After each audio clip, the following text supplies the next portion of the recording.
Winners don't use drugs. Yeah, my countdowns go from 30 to 10 to 20. Who needs to wait 30 seconds? Nah, no way. Took long enough for me to fucking start this stream anyway. Darius. Samurai. We gotta let you Carol. start with honor. Sorry, Sam a RoboCop and flamboyant waiter. Hi. This was Darius's suggestion, and yeah, Darius, what did you suggest? I suggested Samurai Cop Hell yeah! because I've been wanting to watch this movie for a couple years. It's it's a pretty iconic bad movie, awesomely bad movie, well remembered. And like most people, all you've seen of this was like YouTube clips, right? Yeah, well, I'd seen Red Letter Media interview the star about it when they were making a sequel about 4 years ago, 5 years. Actually, it might be 7 years ago now. A sequel to I'd this. never heard of it. Sequel to this movie decades later. Yeah. Well, yeah, it was another like 30-year sequel. But you know, I've been a fan of like movies like Hard Ticket to Hawaii and Miami Connection. So when I saw that this was a movie that existed, I thought, ooh, I should check that out. Samurai Cop.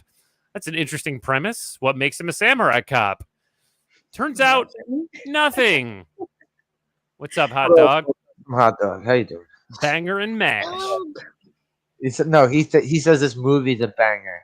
Yeah, I know. It's just a pun.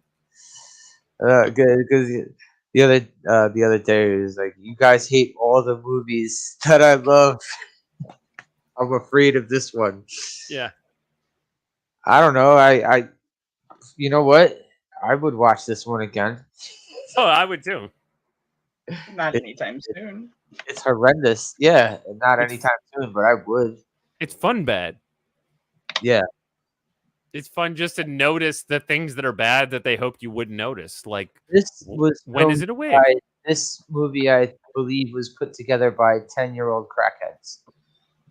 This movie, everything was bad with this movie.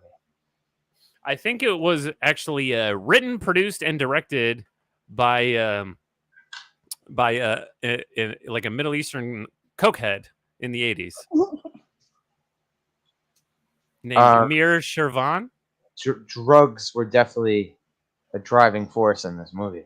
Oh yeah. The two main cops were definitely stoned, particularly the one who played Frank. Okay, that guy was every time that guy was reading his lines, he's like, yeah, like when he had. You notice too, like every time they showed him, what was his name? Washington. Frank Washington, Lieutenant Frank Washington. Yeah, every time they closed up on him, he's completely separate from Samurai Cop. Yeah, because they did those reaction shots in the office of the studio. Sorry to go into the side character before we go into Samurai Cop, but we'll just build up Samurai Cop a little bit. Samurai Cop himself, I mean. Well, and you notice how whenever Frank is reacting, which is a lot of what he does in this movie, just reacting to things going on, it never really matches what's going on, and he kind of just seems barely affected and pretty stoned. I think most of those reaction shots were just filmed in the office. He's separate from the actual scene. He's laughing his ass off. What's up, Games? How you doing? Games. What's up, Games? Hey, he remembers the name of the flamboyant waiter, Alfonso Rafael Federico Sebastian. Oh, I thought he was just saying that to Carol because her name. He actually put the name up there. Oh, you did. All right. So what does Samurai Cop himself do? He crushes puss. He's in. Yeah. That is his number one concern. Oh, man. Number two is nailing Japanese gangsters, which are not the Yakuza. They're the Katana gang. He's a master of the Japanese language, and we don't hear a fucking word of Japanese out of his mouth. No, he can't even pronounce Japanese names. We legit thought that he was trying to say Fujiyama. He's like, I'm looking for Fujiyama, but that actually is Yeah, the then later character's on, name. that his name is Fujiyama. Yeah. This little fucking pockmarked face motherfucker with a mullet. Oh yeah, and sunglasses. That guy was ugly. And a No, mustache. The Oh, Don. ugly. He's the Don of the Katana gang. he's got like a fucking baseball player mullet and mustache combo from the 80s. Every baseball player had a mustache and a mullet. He looked like a little Japanese guy that was a baseball player. Yeah, they weren't very pretty people. No, there No. was a lot of odd. Speaking of odd-looking people, Samurai fucking cop, man. Yeah. For a guy who's like a beefcake, he's like 6'5" and muscular and has a big Chad jaw. He's kind of funny looking. So his eyes are way too close. Somebody beat him with the ugly stick when he was little. Yeah, and his mouth is always hanging open, like in that picture there. And as we see many times in the movie, he's got a flat pancake ass. So nothing for the ladies back there. Oh, we do Boys get a lot, noticed that before I noticed that, just so you know. we get a lot of titties in the movie, though. Well, not a We lot. do. Not a lot of titties, but we get enough titty. Enough titty Actually- for it to be passable. I was gonna say at least they're an even number, but then I remember no, we actually get an odd number of titties in the movie. Oh yeah, there was a scene that looked like it was going to come down to an R. I think there was Yeah, an R which about to happen. Luckily, there was no R. There was no dolphin love in this movie, No doubt. but there was the implication of the threat of dolphin love twice, but it never comes to pass. Thank God. But Turned out to be bacon grease. oh yeah, What's Samurai Cop's real name? What's the actor? Joe Marsh. Oh, Mark Hannon. Mark Hannon. Yep. His Not- his best known role is Joe Samurai Marshall from Cop, Samurai probably. Cop. Jesus. Oh my God! For that Not to be quite games. the stench on your career. Oh my God! Yeah, nobody in this movie seemed like a real actor except for Chief Roma. I don't think a single person was. I think No, Chief Roma the was. waiter was. I bet that little the guy on the bad guy team, the bald guy who I from the beginning. Okamura? Yeah. He was I the fight thought- choreographer. There you go. There you go. You just said what I was about to say. I bet you that guy is like a fucking stunt guy or like a trainer or something. Yeah, That's yeah, no, exactly yeah, he what I was. about to fucking say. And I bet Yeah. you he's done that for quite a few movies. Yeah, they put him in a Speedo for half of his screen time, and they Oh, they let him get some ass. I mean, yeah, they did. the girl was wearing a t-shirt, but And he gets dressed really, really quick between shots. well, no, I didn't know. I didn't pay attention to it the way he got dressed, like because you said he had his belt done and Yeah, he Like- jumped out through and a his- pane his glass shirt- window. shirt tucked in and shit. Yeah, he was still in his Speedo only when he jumped through the pane glass window with his suitcase. And then the next time we see him, he's fully dressed with a button-down shirt He was about tucked to into his pants. He was about to get some ass, bro. Yeah, and he had a belt on, and his shoes were tied. Oh, Rachel thought that I was an alt of GMC. No, we are two different people. Gerald Nakamura was in a ton of stuff. He was the henchman. The henchman. Hi, Bone. No, Gerald Okamura. Yeah. Yeah.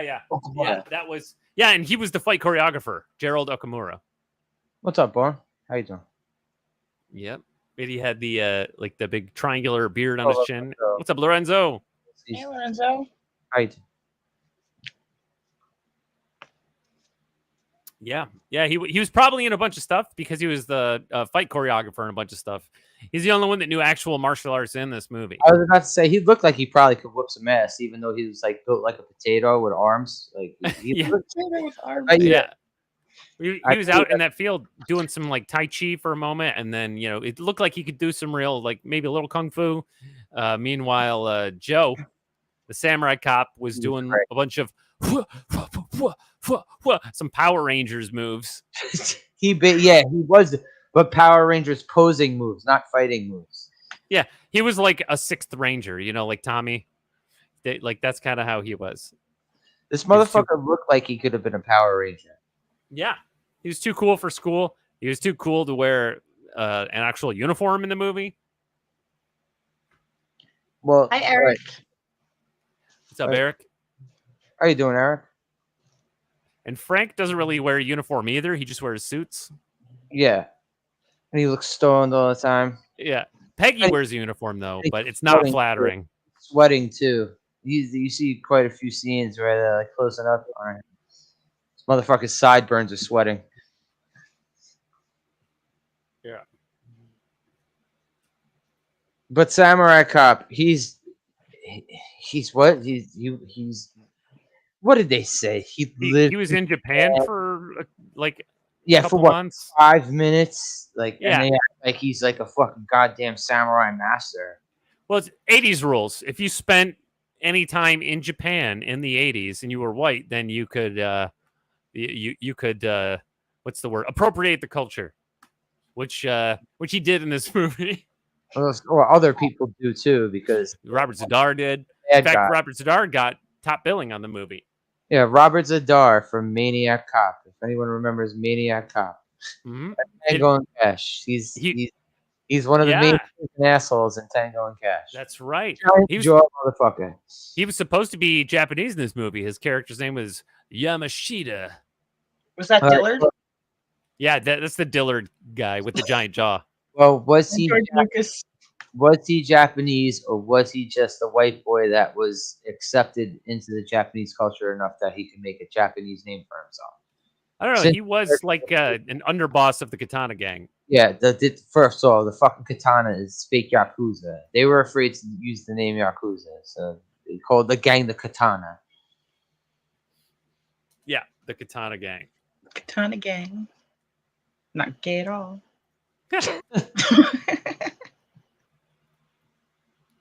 But even though most of them carry guns, or at least they all carry the same gun and they share it. They have a lawyer too. They got a lawyer. Yeah, like Tom Hagen.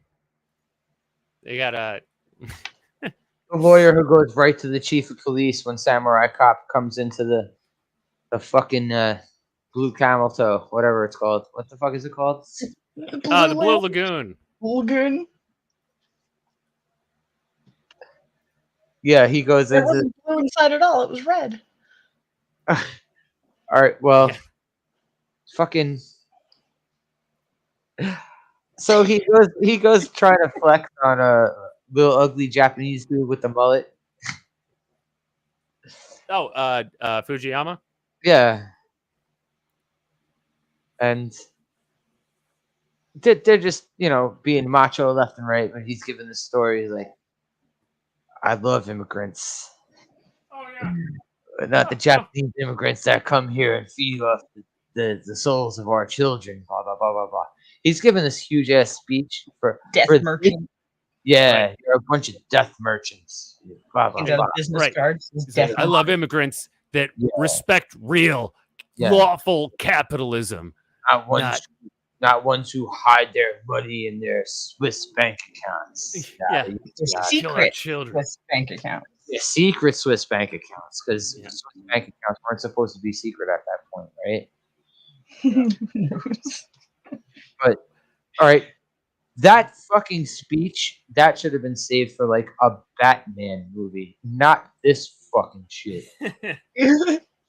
This movie, this motherfucker just grabbed a stethoscope. Oh yeah, the beginning was so. Okay, yeah, we didn't talk about that part. Let's rewind, I guess. All right. Well, first of all, he's banging the girl in the helicopter. He's banging the cop girl in the helicopter. Oh, after the intro chase scene. Oh yeah, the bust and chase scene. But and you know what's awesome? The wig. The wig comes into play in the very first scene. In the very first scene of the movie. Okay. Hey Darius. Yeah. Why did he have a wig? Okay, so after so basically the writer, producer, and director of this movie, Armin Shervan, he was pretty much incompetent, and so the actors already tried to basically ruin their scenes, thinking that it wouldn't be used, and then those scenes made it into the movie. And so then when filming was done, they thought that it was over and they never had to worry about it again. So Mark Hannon cut all of his long hair off, and they got a call from the director that they had to do some reshoots. So he had to come back in and film new shots, but he had no hair. So they had to buy a woman's wig and put it on his head, and it was not attached very well. Look Very nice. Look at that. It was a very obvious wig. And there's even a fight scene in the middle where he's fighting Okamura, and he grabs the wig. Spoil that already? Well, We're it's gonna just a spoil that tease. one already. Just a tease. Just a tease. Yeah. Are you There- oh, there- circumcised? Yeah, there's a lot of teasing in this movie too. Oh, that dialogue. Oh, Yeah. good. Good God. Good God. I'd say this one rivals Hobo with a Shotgun for For one-liners? god awful dialogue. Yeah, No, Hobo the Shotgun was self-aware about it. All right, Hobo with the Shotgun had one-liners. You can't even call the dialogue in this one-liners. You can't call it one-liners. It's just One run-on sentence. it was just gibberish. It was like, all right. They kept recutting certain scenes. They kept re-showing certain scenes. That chase scene in the beginning where him and his partner are shooting, Frank. and he keeps saying, shoot them all," and then it goes back to the Shoot, same shot. shoot 'em. Shoot them all. Was that They- with the van Yeah, the van in the beginning. Yeah. that screeched its tires on the dirt road? Yeah. So at the very beginning, they're trying to bust a drug deal on the docks, and so they see immediately identify the boat. They also have helicopter access. They Yeah. Samurai Cop's bitch in the helicopter. And Yeah. she's like, "Yo, I'm trying to find the boat. I'm trying." Officer Peggy Thomas. Officer Tits. Yeah, Officer Tits is flying the helicopter, and he's like, "Yeah, dude, he's in a boat." And it's like, "Oh, I see a boat going toward the van." So she immediately 8,000 identifies the boat, and they're like, "All right, well, we'll cut him off." So they take their hoopty, and also all of the wardrobe and all of the vehicles in the movie belong to the actors. So They have to contribute their own props to the movie. right. So Mark Hannon driving his own car with a busted headlight, trying to cut off the van at the pass. You see that shit has collapsed at certain times. Oh, and you know what's funny too, though? During one of the scenes, you see the windows are supposed to get shot out, right? So, did he sacrifice his windows? That was Frank's car. Oh, okay. But that means they had to sacrifice someone's windows during that Yeah. parking lot scene. Yeah, that's true. Unless they rolled down the windows, they put fake candy glass windows in it and then busted those out and then Really? vacuumed up the bits. Do you really think they would have bothered doing that? No. That would have been like $5 extra. That Yeah, that's sugar too glass is elaborate. not cheap. They're like, we're just gonna destroy your car windows, and you deal with the aftermath. Here's a check for $25. I bet they spent half the budget on that helicopter. Yeah, helicopters ain't cheap. What business did this movie have having a helicopter? Yeah. Now, Peggy wasn't actually flying the helicopter because they did two different helicopter shots. One from a distance where you see it flying overhead, and then the close up where they had a prop helicopter just sitting on the ground, with the camera zoomed into her face. Hello, George Lucas. Oh, hey, George. And so yeah, she's their eyes in the skies. You know it. Fuji mullet, yes, Here's your mullet. that's Yeah. him. Yep. And Hey, Sherry.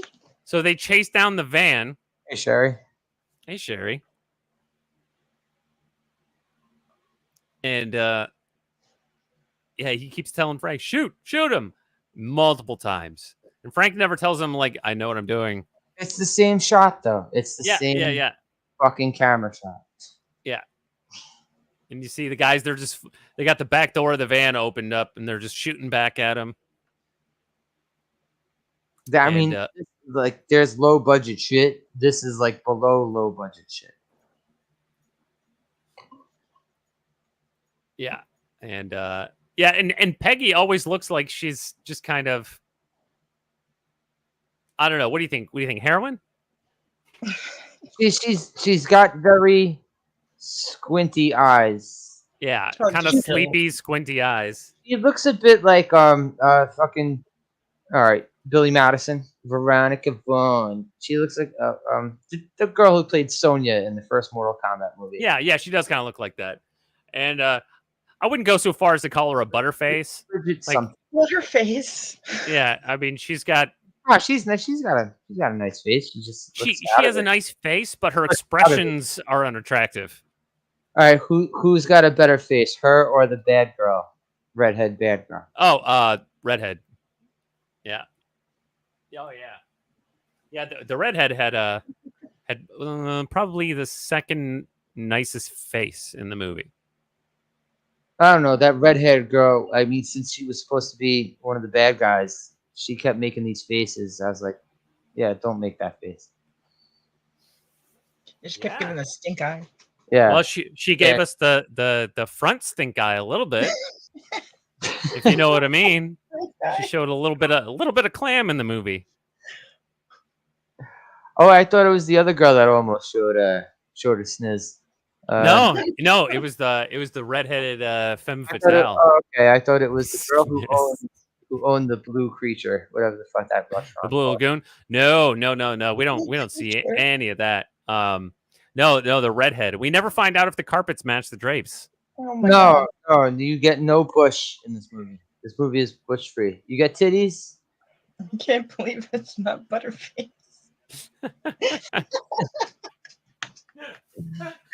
Fucking bone. There really were. I mean, every girl who showed their titties. That's it though. That is exactly what I was trying to articulate. She's got an I can't believe it's not Butterface. Because she's got a nice face, but her expressions are all squinty and weird. She can't act. Yeah. She's just trying to get through it. She didn't really want to do a nude scene, so she's just trying to shut it out. She was receding into her safe place. No, wait, I'm wrong. I was going to say that no one in this movie can act. I was completely wrong because the chief is the man. Chief Roma. That guy. Yeah, he could act. I'm convinced that What about the exchange between the nurse and him? And the... Oh shit, dude, she wasn't even like an American citizen. She was definitely not an actor. She was not a model. I don't know where she came from. Do you think that girl didn't know what she was saying? Do you think that like she was just trained to read the dialogue and not actually know what she was saying? Oh, phonetically? Yeah. I think I think she delivered her lines phonetically. I think she did not have a clue what it meant. So they're supposed to be guarding the burn guy? Was that the part with the burn guy? Burned his lips. Yeah. Oh, yeah. She's like, next time, don't burn him up. Oh my God. Everything that girl says to him is straight out of a porno movie. Well, yeah. Well, but before we introduce her, we should establish that Joe, Samurai Cop, is banging Peggy, the helicopter pilot. Because after they bust the guys, well, one of them, the guy driving the van, basically gets burned up because the van crashes and explodes immediately, a big fireball, and he's running around in flames. So he's burned up. They take him into custody, but they can't ask him any questions because he's running around screaming, "I'm burning! I'm burning!" Ouch, I'm burning! And that's when Darius goes, "Shoot him! Shoot him! Shoot! He's running around on fire, and Darius like, right. "Shoot him!" Right, because that's all he's really said to Frank up to that point. And then so he tells Peggy like, "Hey, I'll see you at your place later." And so then that they bang like immediately after the bust. They go back to her place and bang. No, they passionately kiss, and she grinds on him. That's true. Yeah. For 5 minutes, and it's implied that they bang. Yeah, at no point during their love scene are they bottomless. Yeah, you ain't gonna see a Samurai Cop railing some broad from behind doggy style. No, he passionately kisses them. Yeah. No, she keeps her panties on the whole time, and she just kind of grinds on him. Yeah. And when he kisses people, it's very weird. It's like a fish. like watching two fish. It's like trying to tongue kiss without using your tongue. yeah, pretty much. Right. So she gives him a grindgasm immediately after the bust, Yes. and Oh, let's not forget the fucking constant shots on the titties. oh Okay? yeah. No, the camera slows down a lot during the love scenes, Yes, and they it just lingers. And so then that's right after the bust, and then it cuts to the hospital, and they're all there, and as soon as that scene begins, Joe is telling Frank, "So I was banging this chick, right?" All right, and the cop he just banged is right behind him. Yeah, She's Peggy right is behind standing him in uniform, Yep. and he's like, sitting on the desk telling everybody, Yeah, she was banging this chick. "Bro, the other night, best girl I ever saw." And the girl behind him was like, "Hey," he's like, "Ah, don't worry, baby, you're my number one." I'm just kidding. You know you're my number one. And then he goes back to the story. So anyway, And I then looked up in the air, and yeah, and so that's when they go and they check on the burned up guy and realize they can't question him because he's all burned up. And the nurse, out of what? burnt the fuck out of. Oh yeah. He's his lips are burned off and everything. And so Bloody bandages and all. yeah. And so let's see. Yeah, so how is he? Oh, he's all burned up. So the nurse is this blonde foreign woman, and she says, he'll talk again. We just have to give him a couple of weeks. Oh, Next all time, right. catch him in one piece. Also, I gotta say, it's a shame they saved the worst dialogue for the beginning of the movie. They should have saved this scene for the end of the movie. Okay, do you want to go through it real quick? It's okay. So how exactly does this go? She says so. Yeah, as soon as they walk out of the, she tells him like he'll be fine in a couple of weeks, but he won't be able to talk. Next time, bring him back in one piece. They walk out, and immediately when they walk out the door, she says to Joe, "Do you like what you see?" And he says, "I love what I see." And then she says, "Would you like to touch what you see?" She's still got the stethoscope around her neck. All right, wait. Also, let's not forget, every time she says something to him, he looks back at his partner. Yeah, he looks back at Frank for approval. He's he was looking for approval from his partner. He needs bro approval. Yeah, it was bro approval. Yeah, and Frank just gives him like these surprised expressions, like you see here, and or nodding, or he's just nodding. Yeah. She goes, "Would you like to touch what you see?" And he says, "Yes, I would."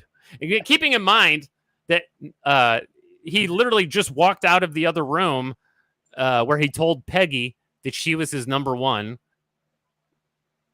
After he, she grinded on him. Gotta smash the play about town. They're still in the same building. And she ain't innocent either. We see later on she's no angel. We hear some dialogue out of her mouth. Right. Maybe it's her trying to throw it back in his face, like, "Hey, I could do what you do too." Yeah, that's just how they are in LA. And I could be a whore too. I could throw it back in your face. And so the nurse says, "Would you like to go out with me?" And he says, "Yes, I would." At this point, Carol said, "What a horror." What a horror. Carol, you whore. Because he is. Which one, though? Him or her? Which one? No, Joe. They're both whores. Yeah, but we don't know that about Peggy yet. No, I mean, the nurse? Yeah, well, the nurse. So far, the nurse is just extremely easy, suspiciously easy. But him, we know that he was just with Peggy, and she's still in the building, and he's trying to bang the nurse. And so then, so he looks back at Frank, and Frank's like, And she goes, would you like to fuck me? And he just looks back at Frank, who makes the whistle face. And then he grabs the stethoscope, puts it right up to his mouth, and what does he say, Slasher? Bingo. Bingo. And she says, well, then let's see what you've got. And he doesn't react, but it's implied that she scoops him in the package. Yeah, And see, I didn't catch that. He just gives like a wide-eyed look They were back. right And, in each other- they were right in each other's face, so right, well, because she said, well, let's see what you've got. And then there's just a pause. So I think she's scooping him. But then she says, it doesn't interest me. Nothing there. giving him a cup check. Yeah. Cup check. She tells him he's got no dick. And he says, nothing there. Right? And then he looks back at Frank again, and Frank just laughs. And he says, just exactly what would interest you? Something the size of a jumbo jet?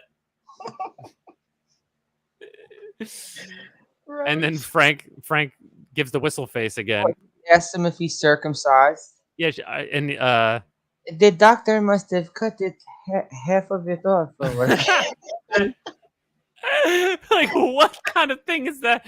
And then Joe says, no, he was a good doctor. Good doctors make mistakes too. That's why they have insurance. Yeah, this bitch says good doctors make mistakes too. Yeah, that's why. That's what malpractice insurance is Night for. Bone. Good night, Bone. And Joe assures her, "Oh, it's big." Later, Bone. We'll go. And what did she say, Carol? How does one scoop a human? Cup check. He promises her that it's big, and she says, "I want bigger. I can't. I want bigger." So, by the way, she's still on the job as a nurse at this hospital. She's on a job, all right. This is how they practice medicine where she comes from, in the old country. But as soon as she says, I want bigger, then Frank, who's a black man, by the way, jumps through the doorway as she walks away, and he straightens his tie. By the way, this movie subtly implies multiple times that black guys do have big dicks. They talk about his black ass, too, a couple times. Yeah, or his gift. Well, also, they were going to cut his dick off, too, later on in the movie. Oh, yeah. They threatened his big gift. Oh, God, that fucking guy actually says that to him. Yeah. Yes, he does. Jesus Christ. You know, it's always best to write a revision after your first draft of a script. But didn't the actors write some of the dialogue? Who the fuck knows? Like, could this have also been, like, probably, like, 75% improv? Yeah, it could have been. Although I would say that this improv is better than many of Will Ferrell's movies. Wait, what are Will Ferrell's improv movies? Like fucking semi-pro? He had a whole string of movies that he made where a lot of the dialogue was improv. Like Step Brothers, what I enjoyed, but a lot of his movies were just kind of like. All right, well, I would rather watch a Will Ferrell movie then. I mean, this was funny and shit, but this was one of those like watch once a year with your friends. Oh, The Other Guys was pretty good. I like that one. Yeah, I like that movie too. Yeah.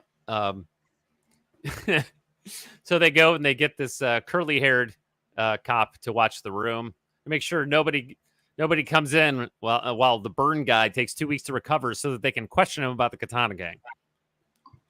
He said, "Make sure no one goes in except for doctors and nurses." All right. He's like, "Got it." So then you see the redhead, who we know is working for the Katana gang, shows up dressed as a nurse in a white coat. Also, that's that cop who's like security guard. He keeps going to the front desk to try to hit on the receptionist. The cop with the pubes on his head. Yeah. Officer Pube Head. He keeps going to try to pick up the receptionist. So he's not really paying close attention. The redhead slips by him with a laundry cart. And she dresses as a nurse, and he doesn't notice. So she's able to get into the room. This was where Darius was having his first questions of the movie. As in, he didn't have questions enough in the beginning, but now he started having questions. Right. So once she makes it into the room with the burn victim, she opens the lid of the laundry basket, and you see Yamashita, Robert Zadar, in his own white doctor's coat. And this is a big guy. If you know Robert Zadar, half of him is chin, but he's still a big guy, huge guy. He's like 85% jaw. Yeah. He's in the laundry basket, like squatted down, and he stands up slowly with his katana already drawn from the sheath. But yeah, he's also dressed. Your questioning was like, why is he dressed up like a doctor? Right. Why is he dressed as a doctor if she's sneaking him in the laundry cart? Right. My guess was that was a backup plan. Yeah. Yeah. And so he takes his katana, which is already unsheathed, very unsamurai, by the way, to unsheath a katana before it's needed. And it's like he never even read the Hagakure. It was also the most boring beheading I've ever seen in a movie. It's a slow beheading. And so he puts the katana to the neck of the burn victim and slowly decapitates him, while the redhead looks on and seems a little aroused. And he doesn't get any blood on his coat. No. But I thought, okay, he's dressed as a doctor so that they can walk out of the hospital together, and maybe then he'll just put his bloody katana in there. Samurai taught to slice enough that you don't get other people's blood on your clothes. Right. Well, one of the things samurai would always do is remove the blood from their katana. That's why in like samurai movies and anime, you see they do. After they cut someone in half, they do that final like slice through the air. That's to shake the blood off. But Yamashita just hands it to the redhead, and she takes like a medical towel and just wipes it off. I thought, okay, so they're just going to walk out. He's dressed as a doctor. Maybe they'll put the katana in the laundry cart. Was this movie also supposed to be accurate with everything? No, but this is what I was thinking about. It's called Samurai Cop. They had someone's wig fall off in the middle of the fight. They kept that shot in the movie. Right. They weren't like, hey, we can't keep this in here. Nope. But then, so Yamashita, in his doctor's coat, still buttoned, climbs back into the laundry basket with the katana, and the redhead closes the lid and starts pushing it out. Right? So finally, Officer Pubehead notices her and says, hey, nurse, wait, can I talk to you? Not knowing that the burn victim is dead. And she just blows him off and keeps going. And he's like, hey. And then as she walks away, he calls like, he calls another security guard to follow her. And then he immediately goes back to talking to the receptionist, try to get a date from her. Trying to get some ass too. Yeah. A lot of horny people here in this movie. Yep. And so the security guards are like chasing her now. And then so Yamashita climbs out, like she goes around a pillar or something. He climbs out, and then they're leaving the hospital. He doesn't have the katana anymore. Oh, we don't see it again. So until the end. That's right. He doesn't bust it out again until the end. So they're the katana gang. He's supposedly a samurai. He doesn't even have his katana sheathed in the hospital, and he doesn't take it with him. He leaves it behind with his fingerprints and everything. He uses a gun more than anything. Right. And so throughout this movie, he keeps killing all of his own men to keep them from talking. Yeah. But he's clearly left his own katana with his fingerprints on it in the laundry basket. I mean, maybe he was hiding it in his pants. Is that a katana in your pants, or are you just happy to see me? Like a Highlander. Yeah. I don't know. I think he just looked like Dillard, and I couldn't get past it. If Dillard had a jaw twice as big. All right, I don't know who Dillard is. John Dillard. He's a comic book artist and friend of ours. He's the maker of the chart. Like the chart, yes. The chart. Well, Robert Zadar looks like he should have been in Dick Tracy as one of the villains. The only thing in this movie that belonged on the chart was that waiter. If you've ever Alfonso Rafael Federico Sebastian.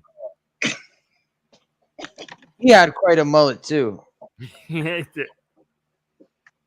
Like the Lorenzo Lamas mullet. It was adorable. There He are was- some pretty he- impressive mullets in this movie.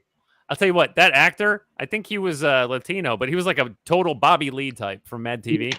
Gay Otho. I mean, gayer Otho. Gayer version of Otho. Gay Filipino Otho, whatever he was. Costa Rican. But he said he His was character was Costa Rican. and he couldn't. He didn't even want to say his last name. Oh no! Don't make me say my last name.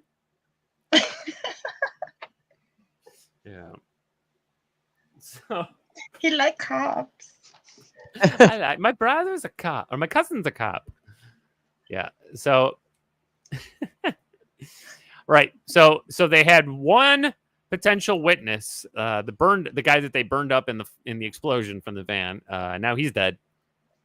And so the redhead and Yamashita have now shot their way out of the hospital. Do you think maybe we're explaining too much of this fucking movie? I'm trying to be very efficient. So the next thing we see is Joe and Frank are in Chief Roma's office, and he's giving him an earful. My favorite actor in the movie. Right? He's like, "Oh, doctor, our witness is dead. You're killing the hospital. That's gonna be your job." He's chief motherfucker. He's calling everybody a motherfucker. He's pointing them out his fucking office. Everyone who comes into his office, get the fuck out of here, you motherfucker. Right? He's like, if I lose my pension, I'll kick your fucking ass. Ah. I'm a week away from retirement. I don't want to lose my pension. I'll die of a heart attack, and I don't like that. Well, spoiler, he doesn't come through at the end, that motherfucker. This whole situation's like a club in my ass, and it hurts. I need to find a way to get it out of there. His lines were so bad, but he delivered them like he really meant it. He delivered them with passion. He was he legit seemed angry. I bet you like the director was like purposely fucking with that guy to get that reaction out of him. Right? Because while he's ranting, we see Frank's face again, and he's just grinning. He's just got like a shit-eating grin. I've legit seen that type of screaming in front of me. It seems genuine. Yeah. And this motherfucker out of my office. I'm gonna hang you by your balls if you don't get out of here. Yeah. So they're so they gotta go take care of business because Chief said so. And the cop that Peggy calls Preacher, I don't think his name is actually Preacher, so we don't really know why she calls him that. I think his name is something else. I'll just call him Preacher. I'll just say it doesn't matter. Yeah, I'll just call him Preacher. So Joe's like, yeah, we gotta go do something for the Chiefs. I gotta get these guys. He says to Peggy, I might stop by later. So keep it warm. Oh yeah, no, they have to go to the restaurant. Oh yeah, the catchphrase. There you go. There's a one-liner. Okay, Keep it warm for me. Yeah, so that's right. Keep it warm for me. Right, because they gotta nail these Japanese bastards. Oh, he's got to nail other things too. Yeah. So it's like, Fujiyama likes to hang out at the Blue Lagoon restaurant. Go check it out. So he tells, hey, Peggy, Frank and I, we got to go to the Blue Lagoon. You want to come? And she's like, no, sorry, I can't. I got to do something. I got to wash my hair. He's like, all right, well, I might stop by later, so keep it warm for me. Right. That's not the first time we hear this. That's not the only time we hear this. Yeah. Right. She really likes to be warm. That's So his catchphrase. everyone on the police force knows that Joe and Peggy are banging, but Peggy apparently doesn't know that Joe just tried to bang the nurse. They know she keeps it warm for him, but they don't know that other girls are keeping it warm for him too. Lorenzo Sleestack is asking, Lorenzo Lamas? Yes. That was warmth going around.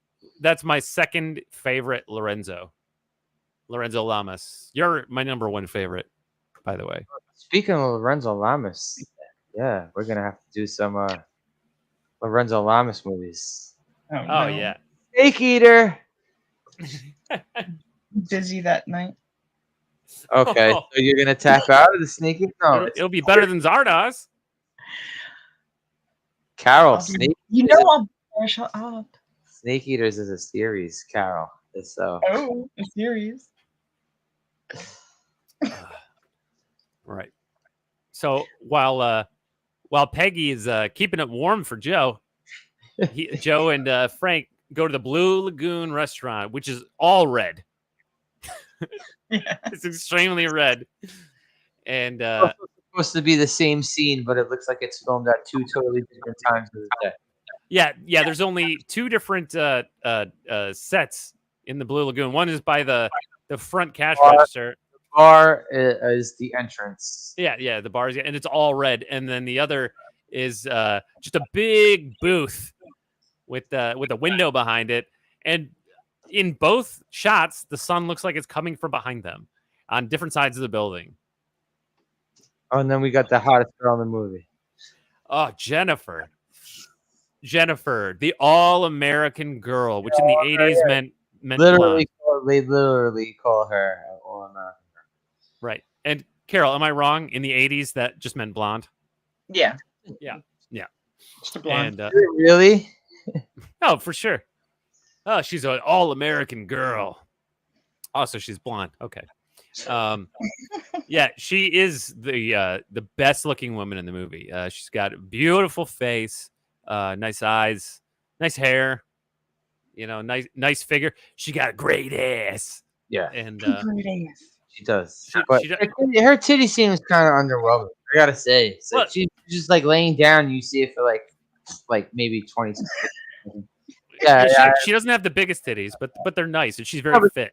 We didn't get to see it the way we got to see the other girls' titties because they were standing up. You know what I mean? Oh yeah, well yeah. Peggy just did her grind and ride. Yeah. Well, yeah, Peggy wasn't standing up, but titties. Yeah, there's no dead boobs though. No, thankfully. Almost, but not quite. Yeah, with Peggy, we got the camera zooming in for a close up on the chesticles, and yeah, the camera got so close to Peggy that it's like the cinematographer could have given her a mammogram. Oh yeah. That dude, whoever the cameraman was definitely like, oh shit. Yeah. You could count her milk ducts on that one. Yeah. So at the Blue Lagoon, you see Fujiyama and Yamashita, which is Robert Zadar, and all the other suits around the table in the booth, and then right next to Fujiyama at his left hand, not his right for some reason. I think Robert Zadar was at his right, but you see, there's the girl that I like, Jennifer, blonde hair, blue eyes, in like a royal purple dress. While he's intimidating the Katana gang, him and this girl are basically eye-fucking each other. Yeah, he's flirting with her right in front of Fujiyama. Oh, and she's got these purple earrings that are these long rectangles, which was very chic in 1987. However, this is 1991, and This is a nine. Isn't that insane? This is a 90s movie. Yeah. And so Fujiyama, who has a paisley tie on, for whatever that's worth, he in like a pinstripe suit. And by the way, he has like the like a regular suit, like a single-breasted notch lapel suit, right? Not like Robert Zadar with his peak lapel double-breasted suits and his big fat mafia ties. And so Fujiyama, that's for all of the. Have a bunch of different suits for this movie, though. He did. He was wearing every scene. It looked like he was wearing a different suit. I think they legit paid Robert Zadar in suits with ties, cocaine, and poontang.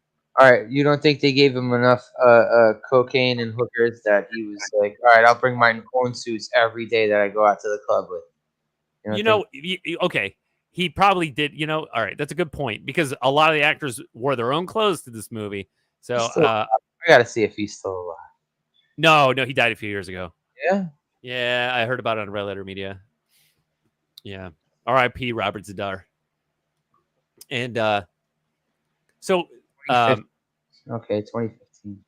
So the Don of the Katana gang, Fujiyama, which, by the way, is just what they call Mount Fuji in Japan.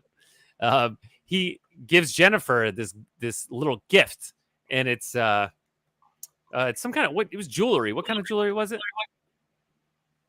You know what? I can't even remember. Pearl necklace. A necklace?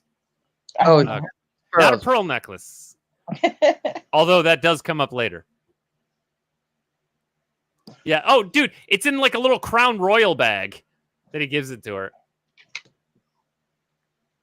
Yeah, I don't know. I didn't see what it was. Yeah. So then our cops come in, and the guy's like, "What do you want?" Oh yeah, Fujiyama screams everything until he's talking to the owner of the Blue Clam, whatever the fucking restaurant. Blue Lagoon. Yeah, well, Jennifer is the owner. We find out a few minutes later.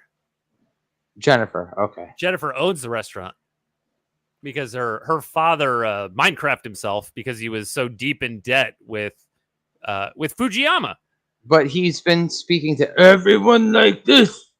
Everything I say is like this until he's in the restaurant talking to her. Now, Jennifer's relationship with Fujiyama is very confusing because allegedly her father was in debt to Fujiyama for $400,000, which led him to Minecraft himself. Well, did she say that he was in debt to him, or that just that he saved them from the debt? Yeah, I'm not sure, but but so then Jennifer and her mother took over the restaurant, so they own it, even though it was her father's. And then Fujiyama like covered their $400,000 debt, and so now she hangs out with them all the time. But then she says that they're not friends. All right. Well, also we realize Jennifer is crazy. She's legit crazy because she's going to church. Next thing you know, she's banging in a pool.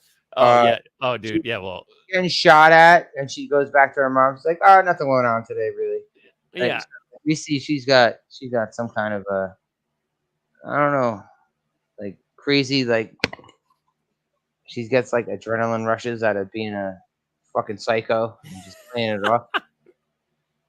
She goes to her mother's house after Robert Zadar is shooting at her, and she's like checking her mail. Like, yeah, she's pretty crazy. She could be one of my exes. So they tell Fujiyama like, "Hey, you're going down, pal." And he's like, "This is America, land of freedom and law. You got nothing on me." And Joe's like, "Yeah, well, I love immigrants at Fujiyama, but we love immigrants who respect capitalism and the law, and not guys like you who murder our children, death merchants to our children who hide all their money in offshore Swiss bank accounts." Hey, Jennifer, what's up? How you doing? Yeah. This girl's looking at him during his entire speech, and she's like, "Yeah." She's like, giving him the googly eyes, and then shyly looking at the floor.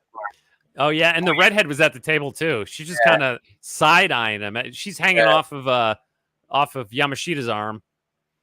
He's got a big old fat orchid tie on, and she's just kind of like, oh yeah, she's wearing like a yellow jumpsuit dress with like a zipper that goes from the neck under the armpit. Yeah, and she's just giving him the side eye. Asshole lawyer gets up out of the booth and starts screaming at Samurai Cop. Yeah, he's like, yeah, my client has done nothing. You have no evidence. Giving him the spiel. Yeah. And he's like, all right, well, we'll see about that. Jennifer, catch you later. So then they go to leave, and they run into Alfonso, Rafael, Federico, Sebastian. Oh, Jesus Christ. But, why was this the only scene of this guy? You would have thought the way they played this guy's scene, you thought he would have been like more useful, right? Yeah. Well, he's useful to the extent that Joe asks him, "Hey, tell Jennifer that I want to see her again." And he's like, "She's the owner." Who? Jennifer. You know, her father was killed. What? Who shot him? He. He who? Himself. Ew. Like, oh dang, why? Oh yeah, I don't know. And That looks like a Mickey Mouse sound. No. he's like, well, Oh no. well, he's like, I like cops. My cousin is a cop. Costa Rica. Where? Yeah, where's your cousin a cop? Costa Rica. What's your name? Alfonso Rafael Federico Sebastian. What's your last name? Oh no! So yeah, this movie had a lot of kind of borderline racism in it, and Joe's like, "Yeah, don't worry about your last name." They walk outside, and he's like, "Why didn't you want to know his last name?" It would have made a book. Yeah. And so, but on their way out, Fucking movie. Everything they do wrong. Everything. It's like if you can do something wrong with a movie, this movie did it. The fight scenes are awful. The acting is awful. The camera angles and shots are awful. Mm-hmm. So in the parking lot of the Blue Lagoon, before they can even get into the car, we see Yamashita exits the restaurant with like 4 of his goons. And he sends them after Joe and Frank. And things escalate quickly. Holy it goes shit. from It goes from like a knife fight to grenades being thrown. Well, it goes from hand to hand to a knife to a like a Beretta, and then a revolver, and then then a katana. Yeah, katana. We get the first. This is the first with katana action, right? Other than the beheading. Right. So Joe does not carry a katana, but the Katana gang carries katanas, of course. Although mostly they carry guns, or I should say gun, because all of the guns in this movie, all of the handguns, were like the same 2 guns. Yeah, recycled amongst the cast.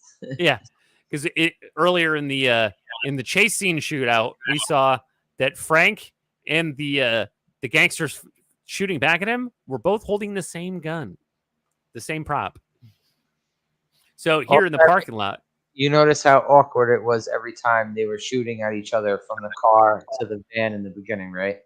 Oh yeah, like they kept showing the guys shooting at them, and then it goes to Samurai Cop in the car, and you just see like a windshield shot of Samurai Cop turning to the side over and over again. Yeah, even though they were on a straight road. Yeah, and all of the gangsters in this movie, when they get shot, they just kind of recoil a bit. Oh, yeah, they'll get shot in their right shoulder, and they'll recoil. There's no squibs. It's just a cut back to them, and they have a bullet wound in their chest. There was that part where you said it looked. I thought it was paintballs, but you said, and you were right. It looked like they were throwing meatballs at that guy. Well, yeah, in the parking lot at the Blue Lagoon, that looked like meatballs. And once the machine gun comes out, but before it does, one of the gangsters pulls a katana on Joe. He's able to wrestle the katana away from the guy and then chop his arm off like Obi-Wan Kenobi in the cantina in Star Wars. Yeah, and his part is like, damn. Yeah. Frank typically just looks at it and just kind of blinks. He's like, damn. Right? And so as they take out the gangsters one by one and then cuff them, yeah, what's up? What's up, Papa Cotton? Cotton. Yeah, once they all start getting handcuffed, Yamashita makes a decision, and he pulls out like an Uzi from nowhere, and he just starts shooting at Joe and Frank, and then so they take cover, and then he just shoots all of his own guys. No, that's not actually how it started, though. Okay, You go know ahead. how it fucking started? Fucking, they leave the restaurant, and then fucking Robert Zadar comes out on the balcony or the whatever, the fucking front porch of the place, whatever, and he's looking at them, and they stop and they're looking at him, and then all of a sudden Robert Zadar starts sending like goon after goon. Yeah. Yeah, and at first He it's starts- just like he hand to starts- hand. He sends like 3 or 4 goons after them. Yeah, and they're alternating between hand to hand or weapons. Yeah, and yeah, but they're cuffing the gangsters. Yeah, they cuffed like 2 of them, right?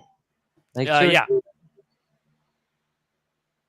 And meanwhile, the guy that looks like a redneck Peter Stormare, the V-dub guy, is just kind of standing there next to Robert Zadar. And one of the gangsters, one of the goons, looks like the refrigerator. Yeah, the one who gets the meatballs thrown at him. He looks like Refrigerator Perry. Yes. Yeah, because once Zadar pulls out the machine gun and just starts spraying bullets all over the parking lot. Oh yeah, he doesn't care about killing his own people. No, he's intentionally killing his own guys because he doesn't want them to get see arrested and become witnesses. Yeah, we see that Robert Zadar will kill his own people. You know, if he suspects they're going to steal. Right, and which he already did because the burned up guy who he decapitated in the hospital was one of his guys, and he wanted to, get rid of a witness. So he's shooting all of his own guys now, so they don't get arrested and testify. And then, so he shoots the refrigerator, and what looks like just chunks of meat flying through the air while he's getting shot. It was paintballs at first, but then you it looked like meatballs. Yeah, it looked like they were legit pelting him with meatballs, or he had been pelted with meatballs. Right, it looked like he was getting hit. It looked like he got hit. First of all, every time someone shot someone in this movie, it looked fucking lame as shit. Yeah. I think those were the only squibs used in the movie. It was on the refrigerator guy. There was a bunch of times where it looked like someone got shot and you see no blood. And they're still doing a slow motion fall down, but there's no blood.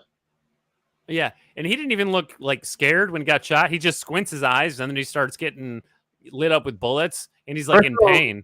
We didn't even see that guy until that scene. He used a brand new guy to get killed. Yeah. So the cops take cover behind Frank's car, which upsets him because he gets shot full of bullets. And then Robert Zadar just pulls out a grenade from his suit. Where was it? We don't know. Where was the machine gun? We don't know. Unless he was just keeping the grenade in his pants. He had he might. His big bulge was just 2 grenades. And he throws the grenade at the car and it explodes. And then he just sort of slowly walks away. And the cops don't pursue him. And he's fine. He's police free after this whole thing. He doesn't have it. This motherfucker killed a bunch of people and blew up a car or 2. Yeah. You know what I mean? Like, yeah, he's fine. Cops ain't gonna come after him. And they don't. They just say, Captain Rome is gonna burn my ass. Yeah, he's gonna burn it charcoal black. Oh yeah, and then we have to get the reminder that the cop that his partner's black. It's like, yeah, we know. And then Frank says, it is black. And Joe says, right on. And then they high five. They legitimately high five. And it's like, yeah, we knew. We knew you. There's a lot of black people. Now, first of all, that last scene, you shot about 5 black people in a fucking row. That last scene, like most of the most of the goons in that last shooting scene, there was like 2. There was the big fat dude who looks like he should be hosting a barbecue with a shotgun at the end. Refrigerator. Yeah. And then there was 2 dudes inside with suits, and they were all black guys. So they killed a lot of black guys at the end of that movie. Although maybe it was a black guy killing them too. Well, in like the first half of the movie, all of the black gangsters get killed by Frank. First, they had a move. I like that. Right, they had a cool move. They had a cool double team move where where Samurai Cop would pretend to fight someone with a katana blade with his bare hands, while Washington's telling him, "It's like you can't fight this guy with your bare hands," and he has a sword, and then they'd get into the stance like they're gonna fight, and then boom, Washington shoots the fucking guy with the sword. They did that twice. Yeah. They did that twice in the movie. I thought that was a cool setup. Yeah.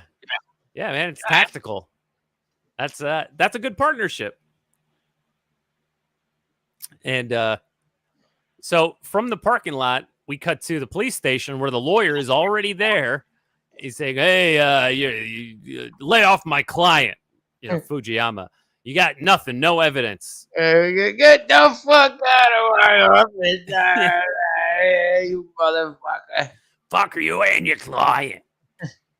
What the fuck? And then he tells the lawyer, "And get a job." Get a job. He's like, "If you don't shut the hell up and get out of here, you'll have to go to surgery to get my foot out of your ass." I love that guy. That guy should have been in more movies.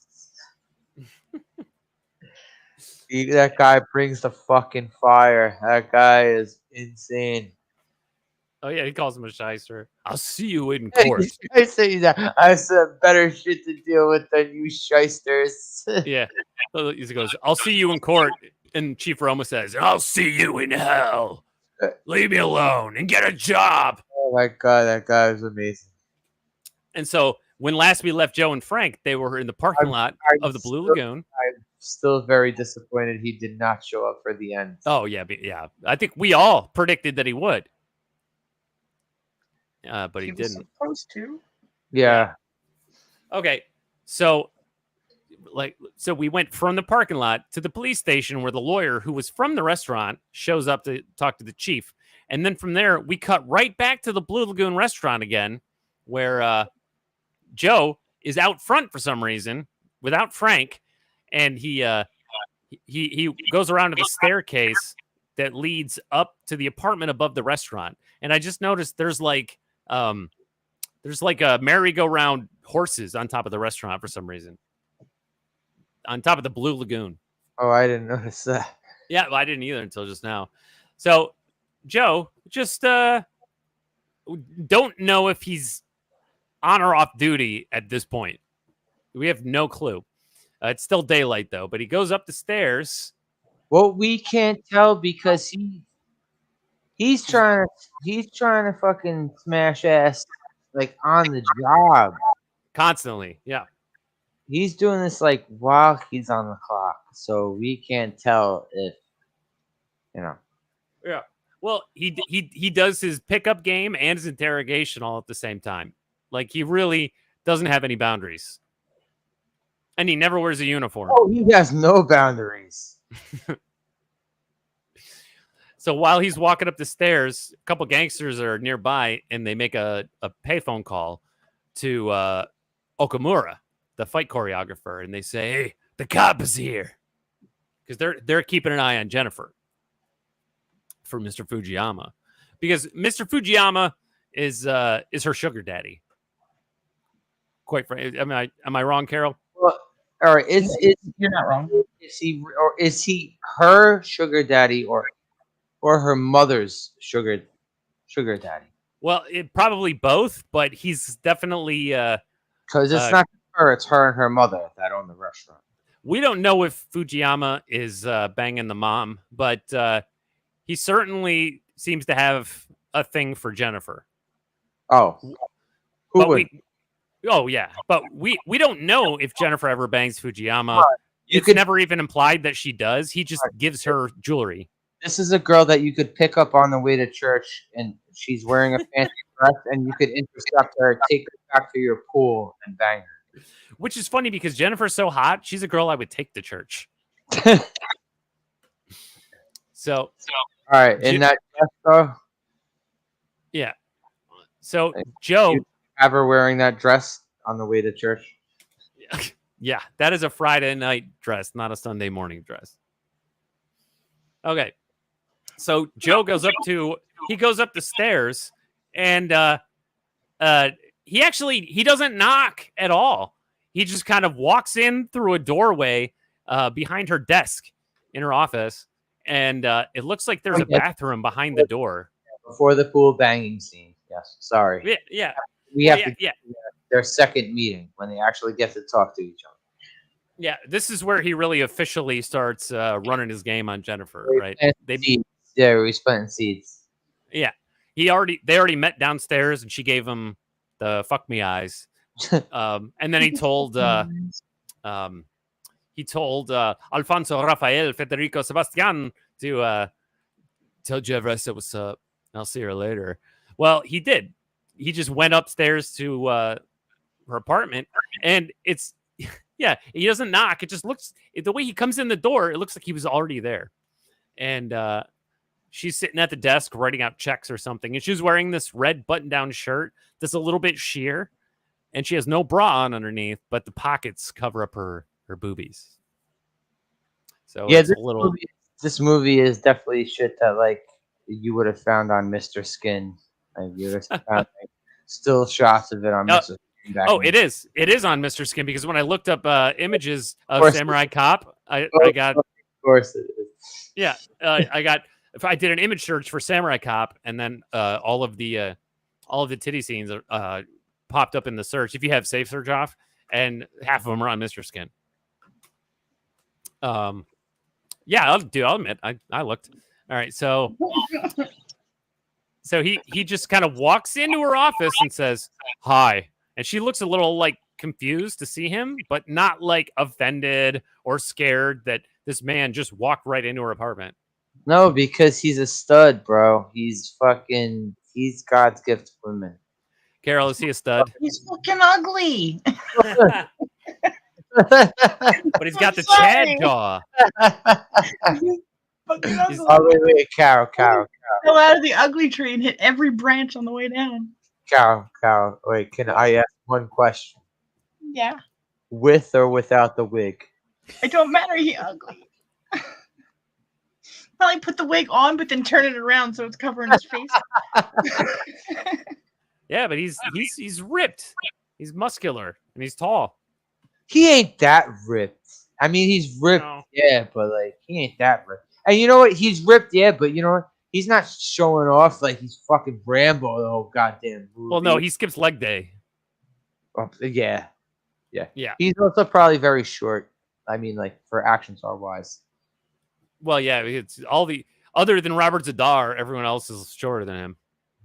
I don't know. There was a point where Robert Zadar and the redheaded girl, they were the same size. I think she was probably wearing heels. I don't know. Probably. That was weird. Well, we get to see their height side by side when they're in bed. Wait, did we really? Because she was like all coddled up on him and shit before he gets the phone call to come kill people. He's about to bang red-haired girl, and he has to go kill people. Yeah, she's he mad. got cock blocked by the job. Like, where are you going? He's like, I gotta stab something else first before I can stab you. So keep it warm. She's the bad girl of the movie, so she's like, So okay, keep it warm. Keep it. Oh my god, I'm never gonna be able to talk to a woman again. Keep it warm for me. So Joe just walks right into Jennifer's apartment and he's like, hi. And she's like, hi. I was in the neighborhood. I thought I'd stop by to see you. And then she says, she's not surprised by this. She goes, police questions? No, just friendly conversation. Oh, do you also remember that part where a girl that gets burnt with the bacon grease? It's Peggy. She says, are you in? Mind you, this is on the job well. She's in uniform and he's in his douchebag samurai cop gear.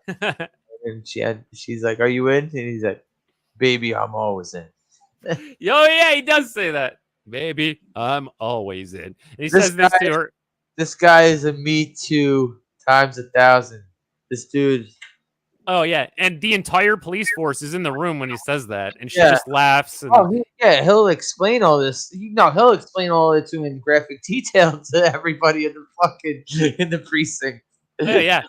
They could be right in front of Chief Roma, and he'd be like, Oh. I'll come by and give it to you later. Keep it warm for me." I'm in there first, and then yeah. And she's like, I'm gonna- and then the cop he'll be like talking about he put his thumb in there first. The girl behind him will be like, I thought I was the first. You put your thumb in there. It'd be like, wait for me at your place after work. I'll come over and clap those cheeks. And she just laughs and shakes her head. So with Jennifer, he's like, "Hey, I heard you own the restaurant. It's nice." And she's like, "Thanks." It's like they were trying to condense James Bond into the budget of budgetous ass movies you've ever seen before. Yeah. Oh, and on the wall in her apartment is this lion head, but it's like the mane is yarn. It's just this really odd kind of prop in the background. Hello, Scrambles. What's up, Scrambles? Ever seen Maniac? I'm not Maniac Cop. I'm saying Maniac Cop because Robert Starr was Maniac Cop. Fucking Samurai Cop. 2 movies with Robert Starr named Cop. Yeah. But in this one, he is a Japanese gangster. I'm saying though, he might not be Japanese. He might be just like Samurai Cop. They were both white boys adopted as Japanese, right? Yep. Well, that's kind of how the 80s worked. They hung out in Japan for 5 minutes. Yeah, you put a bunch of Japanese culture into your movie, but it always comes down to a fight between two white guys. Yeah, there's did you ever see? Do you remember this guy Jeff Speakman? A movie called The Perfect Weapon. No. Another white boy trained by Asian people to fight. Even the Karate Kid, same shit. Yeah. Okay. No, yeah, maybe we could watch it at some point. Wait, which one? The one you just said. The Perfect Weapon? Yeah. Unless it's like a legit good movie. I mean, it's a good action movie. Okay.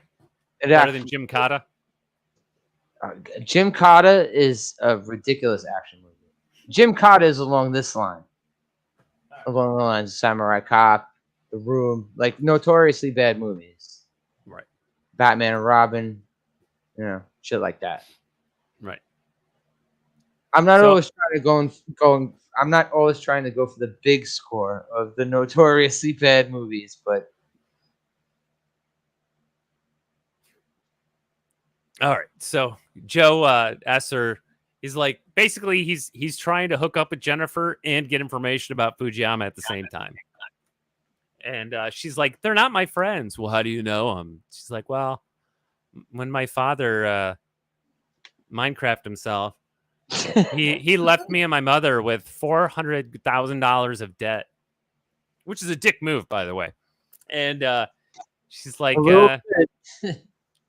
oh, Joe's like, well, he's a criminal. It's all blood money, right? She's like, I don't know him that well. He's just a businessman, and he helped my mom and I. But they're not friends. This is the most passive female character I've ever seen in a movie. Oh yeah. She has no agency whatsoever. She owns the restaurant and somehow still has no agency in the movie. She gets shot at and comes back to her mom like, everything's good. Right. So this gangster pays off their $400,000 debt, and she's like, "Oh, we feel indebted to him." Like, bitch, you are indebted to him. He's a gangster. Yeah, exactly. He paid off your debt, and he buys you jewelry. Like, he's not Yakuza. Might as well call this gang not Yakuza. Oh yeah, they had different like Japanese Yeah, they were factions. talking about One, the different sectors, the different. yeah, one was called like the Ginzos, Shinjuku, which is part of Tokyo, it was like Ginzos. They're like, no, that's like an Italian store. like Ginzo. Ginsu, like Ginsu knife.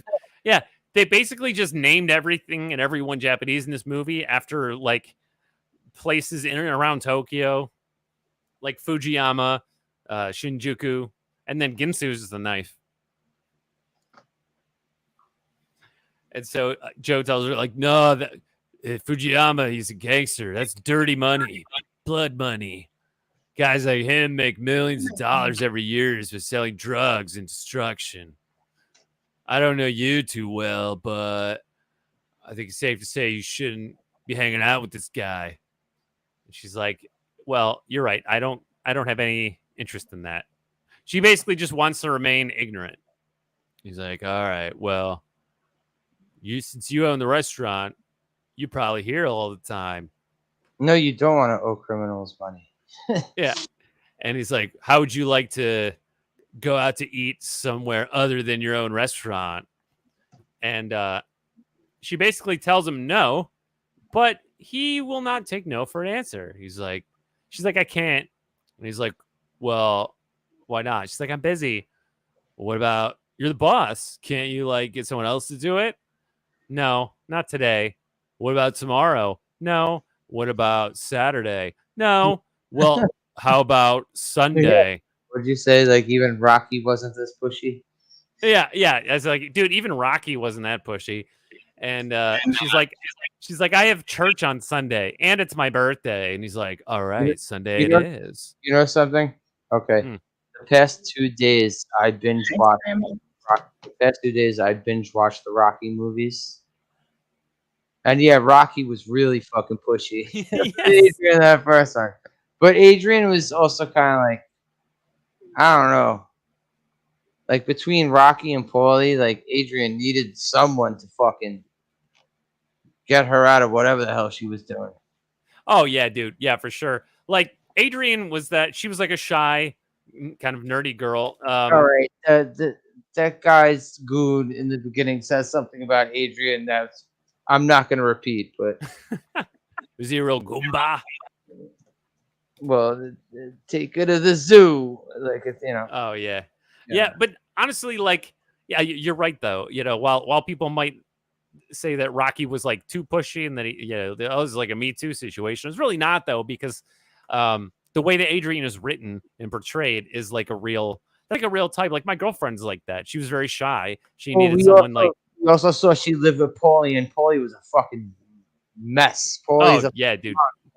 Paulie was a monster throughout that whole series. For sure. Yeah.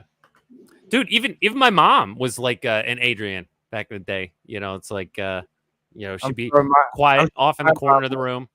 I'm sure my mother at one point was too. Yeah. So like my mom only ever like dated two guys, my dad and my stepdad, and they had to go up to her just like Adrian, right? She'd just be quiet off in the corner avoiding people, and they'd have to go up to her and talk to her. But like, the shy girl appreciates that. And so in Rocky's case, like she was like, no, I shouldn't. And he's like, hey, it's fine. I'll talk to Paulie. Hey, look. Let me open the window. Check with Paulie. See, hey, Paulie, your sister's here. Is that okay? All right, thank you. I got some exotic animals in my apartment. I want you to see them. It's my turtles. Exotic animals. Hey, you mind if I take my shirt off? It's kind of hot in here. Cuff and link. Oh. She's like, well, I don't know. I mean, whatever. No, she's not like whatever. She's not with her fucking Lisa Loeb glasses and her little fucking hat. Yeah, and dude, it might seem like a totally different situation or a different movie, but Blade Runner is kind of like that when Deckard is with Rachel. People said the same thing about those two, but it was like she was she's a replicant, so she's like never been with a man, so she I don't needed have a guy to opinion on no, I know, but that's just like once probably like 20 years ago.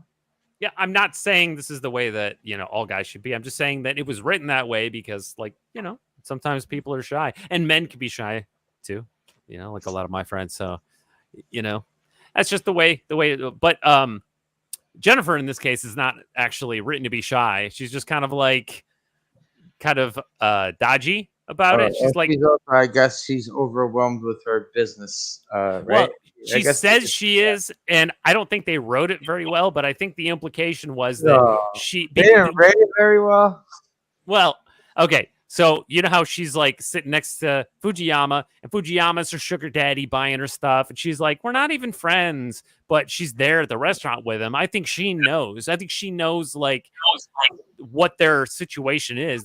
That Fujiyama wants a piece of that ass, and that he'll get mad if she goes out. What, Carol? Nothing. Just repeat what you're saying. Piece of that ass. Yeah. What you said. So I think, and I don't even think that Jennifer necessarily plans to give it to Fujiyama, but I think she knows that he wants it, so she's gonna, keep leading him on so that she could stay in his favor. But she also knows that he's got guys watching her all the time, and that they will know if she goes out with Joe, so that she doesn't want to go out with Joe just because she doesn't want complications with Fujiyama. Now, I may have just put more thought into that than the writer of this movie too. I definitely think you. But that's a reasonable explanation to me why Jennifer is trying to avoid going out with Joe, even after she already gave him the fuck me eyes. The fuck me eyes. Ship them both, Fujifer. She did from the get go. She's like, if she's sitting in the booth, there needs to be some mop up underneath that table. Oh yeah. She looks at him. Sploosh. Dude, if this movie wasn't entirely ADR redubbed, you could heard a you would have like a little bit of like a trickle. right, Carol. That's the sound women make. Yep, exactly. Trickle, like a slight waterfall. Oh my god. So basically, Joe, despite her telling him no like 3 times, he's like, "All right, Sunday, it's a date," and then he leaves. He got what he wanted. He got a date, and he got barely any information about the Katana gang. Oh, where'd she go? I don't know. She dropped. Maybe she'll come back. I know she said. I thought she was sticking around for 20 minutes, but that was about 10 minutes ago. Yeah. Okay. Well, maybe she'll come back for another 10 minutes. But on his way out, what happened, Slasher? Well, no, go ahead. I don't even know, because this was one of those movies where shit just keeps happening. Yeah. And I lose order of it. What's the point? He gets ambushed. Which guys? So those guys a couple times. Are you talking about on the dance floor? Yeah. So those guys on the dance floor, when he stumbles out on the dance floor with his denim shirt, and he's walking across the dance floor, and they pull a gun on him, and he makes the stupid face. Well, because remember, he makes a lot of stupid faces. Yeah, well, it's weird that he's even on the dance floor, because he went into her apartment on the external staircase, and then that's when the goons made the phone call. But as he's leaving through the inside of the restaurant. Why was there like a club dance floor in her restaurant? I don't know. There was, right? It kind of looked like from Miami Connection. Yeah, it's all red. It kind of looks like a strip club because there are mirrors on the walls and it's all red lighting. It's very saturated with color. But they pull a gun on him and they're like, "You're coming with us." And he's like, "Maybe a little later. Maybe we break both your legs." So if Fuj and Jennifer were banging, they'd be like, Benifer and shit like that. Oh, Fuji. Oh, that's what he meant by Fujifer. Oh, yeah. Jennifer and Fuji, yeah. For some reason, I was thinking like Lucifer, but yeah, no. Fuge and Jennifer would be Fujifer for sure. Fujifer.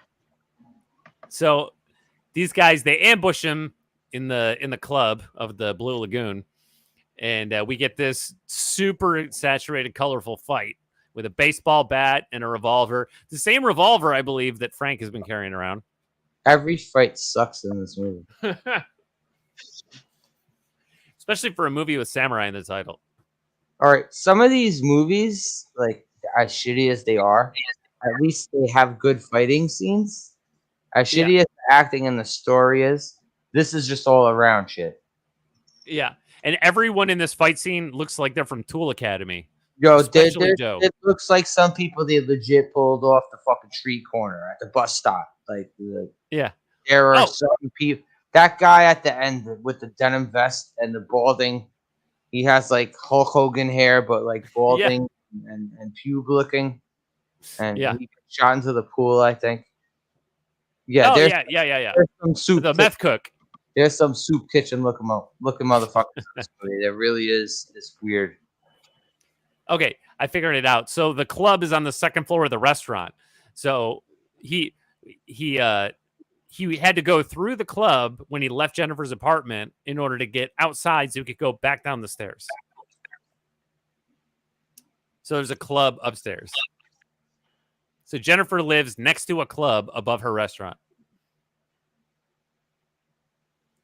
All right. So he fights all these guys and beats them all up, and one guy makes it out wearing like all denim with a long ponytail, runs away, and Joe catches him in a parking lot and gets him down, and he gets his handcuffs out, and he's like, "Who hired you?"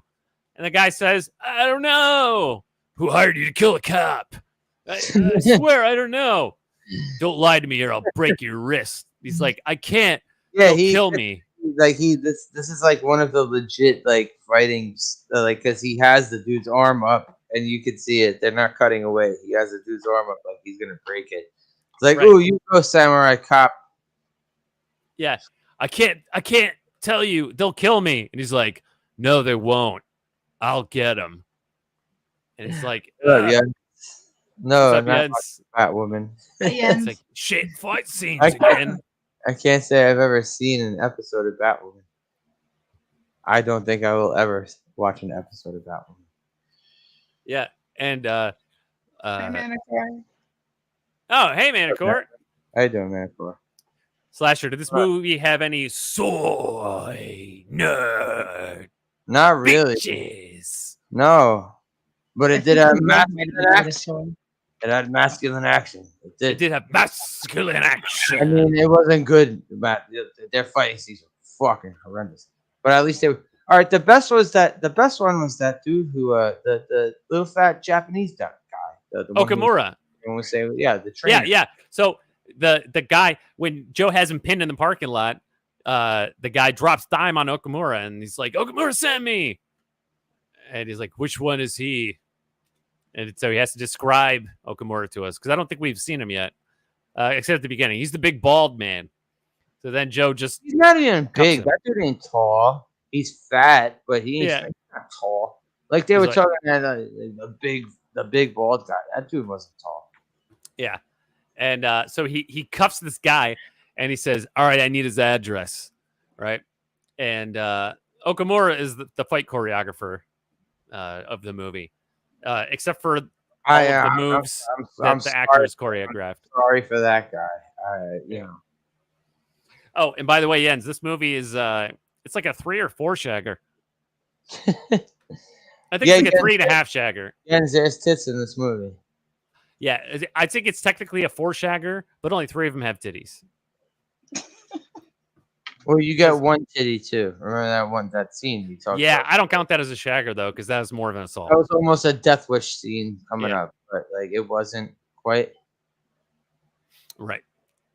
Okay, so we assume that the guy gave Okamura's address to Joe because it immediately cuts to them outside of a house, and Officer Preacher says, "How do we know this is the right house?"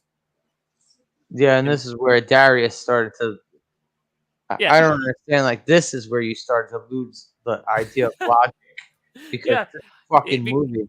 Because Joe replies, if Okamura is here, then we'll arrest him. Then we'll have a solid case against the Katana gang. And for hiring assassins to kill a policeman. On the other hand, if it's the wrong house, we'll just apologize to the owner. The usual police routine. So Like- sorry. Like, Jesus fucking Christ. Right. Frank says, who's going to answer to Captain Roma on this? And Joe says, you. And this is when Frank is like sweating his head off. And he goes, me? Shit, man. He'll burn my ass. And Joe says, you don't have to worry about that. It's already, I know. It's already black, huh? This time he'd probably cut my dick too. Oh my And- god. Oh He man, says- you didn't have to say that because that comes into play later on. Holy shit. But I mean, yeah, it's actually, we didn't know that was foreshadowing. I would have thought it was just some dumb line. But it's not, it's not the police chief that does that later. And then Peggy, in uniform, turns to Joe, who's not in uniform at all, and says, you better come to my house before you report to the captain. And then she gives him that grin. For what? Let's use it before you lose it. Oh, dude, she's talking to Frank? And then she tries to bang the old dude. So Yeah, wait, when she said that, she was talking to Frank. I didn't even realize that. So wait, so she's banging everyone? Well, she was trying to do what Samurai Cop was doing. She was trying to throw around like, hey, Wow. you know what Wow. I'm saying? Like, she was All saying right. she could score too, bro. Yeah, okay, so Yeah, all Samurai right. Cop is cheesy as fuck, but I think I would rather watch Samurai Cop than Charlie's Angels. I don't want to watch. Oh yeah, I would. I mean, I- I don't mind the TV show Charlie's Angels because they all look good. But like, Yeah. I don't think I could watch the Charlie's Angels movies. I don't think I could. Definitely not like the second reboot. Because I like the movie with like Cameron Diaz and Lucy Liu. know I can't even watch those ones. And what's her name? Drew Barrymore. I was gonna say the little girl from E.T. Lucy Liu, Cameron Diaz, and Drew Barrymore. I can't watch those ones. I Yeah, don't- like those. That was like the McG version of Charlie's Angels. So that was a reboot of the I show. would rather watch the old school TV show. Oh yeah, but you know that they rebooted it again a couple years ago. I know the fucking Kristen Stewart one. I know. It was so bad. They wanted Bad? women to go see it. What, Carol? It was bad. It was bad. It was so bad that that when the stats came in on like ticket sales, more women went to see Rambo 5 that weekend than Charlie's Angels. It was that bad. So It was bad. yeah, because hey, women also appreciate masculine action. Yeah. So Peggy, she basically dry banged Joe at the beginning, and then now she's telling Frank to come over after work so he can use it before, so he can put it to use before it gets hacked off by the chief, and By the katana. yeah. Well, and so then Frank just like totally ignores her, and then he and Joe go around the house to bust in. Peggy turns to the fourth cop and says, "So, preacher, you and I got nothing to do. Let's fuck." Yeah. Yeah. Her That- word. It's like almost the same words between Samurai Cop and the nurse before. Right, But- she's like, "Do you want but to a fuck lot- what you see?" Yeah, but a lot quicker. All right. And meanwhile, of course, they're not only on the job, they're literally on a bust right now about to, Oh, they're always rape on this house. They're always on jobs and busts. Yeah, they're always on and off the job, and they're always horny. But Officer Preacher tells her, "Shut up." Even the hospital cop was trying to get ass when he was fucking talking to, the guy. Oh, the receptionist, yeah. Yeah. But Preacher is actually he's not about it. He's a happily married man, and he just tells her to shut up, and then she just grins. And That's just how Peggy is. So they sneak around the house, and Okamura is inside. He's the bald man in his Speedo. All right, Wait. he's about to get. We see he's about to get some action with some girl wearing a T-shirt. So this girl was like, "No, there's no nudity clause in my contract where I get an extra, $1,000, whatever the fuck." Right? Yeah. No, she must have. Yeah, they didn't pay her enough to do nudities. She's wearing a long T-shirt, and Okamura, the fight choreographer of the movie, is like this stocky Asian man with a goatee. He's just in a Speedo, and she says, man. Oh shit! Yeah, he's in a Speedo, right? And then later on, we see Samurai Cop is in a Speedo, right? Probably the same Speedo. Oh my god! I was about to say, since they recycled shit, like imagine that. Oh my god! Yeah. Oh Jesus Christ! Oh yeah, and on the wall in Okamura's bedroom is like a print by the same artist that did the album cover for Rio by Duran Duran. I can't remember his name. Someone in the chat might know, but there's a print on the wall of like a woman in a kimono. I just noticed that in the movie because I recognize the style. But I wouldn't call her a bimbo. The skeezer in bed with Okamura says, "But you promised to buy me those Japanese pearls." Wearing a T-shirt. Yeah. And he's like, "Did I?" She's like, "You promised. A favor is a favor. Okay. Can you satisfy me?" And then they just start making out. Right. So I guess he's going to give her a pearl necklace. Earring to match. Japanese. Japanese pearl necklace. And so a couple of no-name gangsters spot Joe and Frank sneaking around to a window with a bird cage in it, full of ceramic ducks, and but they catch the gangsters and they just beat them up. And meanwhile, Peggy and Preacher are going around the other way. So they go to this floor to ceiling window door, looking at Okamura making out with this chick, and they're like, "Did you hear something? Looks like this is his last fuck." and Frank says, "Let him finish it then." And Joe's like, "No way." So then they spring into action, but they can't get the door open. They're like, "Ugh." And she's like, "Ah!" And Okamura's like, And he gets up and he runs away. And then so they get the door open. She just kind of hangs out there. Okamura's running naked through the house in his Speedo, grabs a briefcase, and he grabs like a shirt and something else off the coat rack.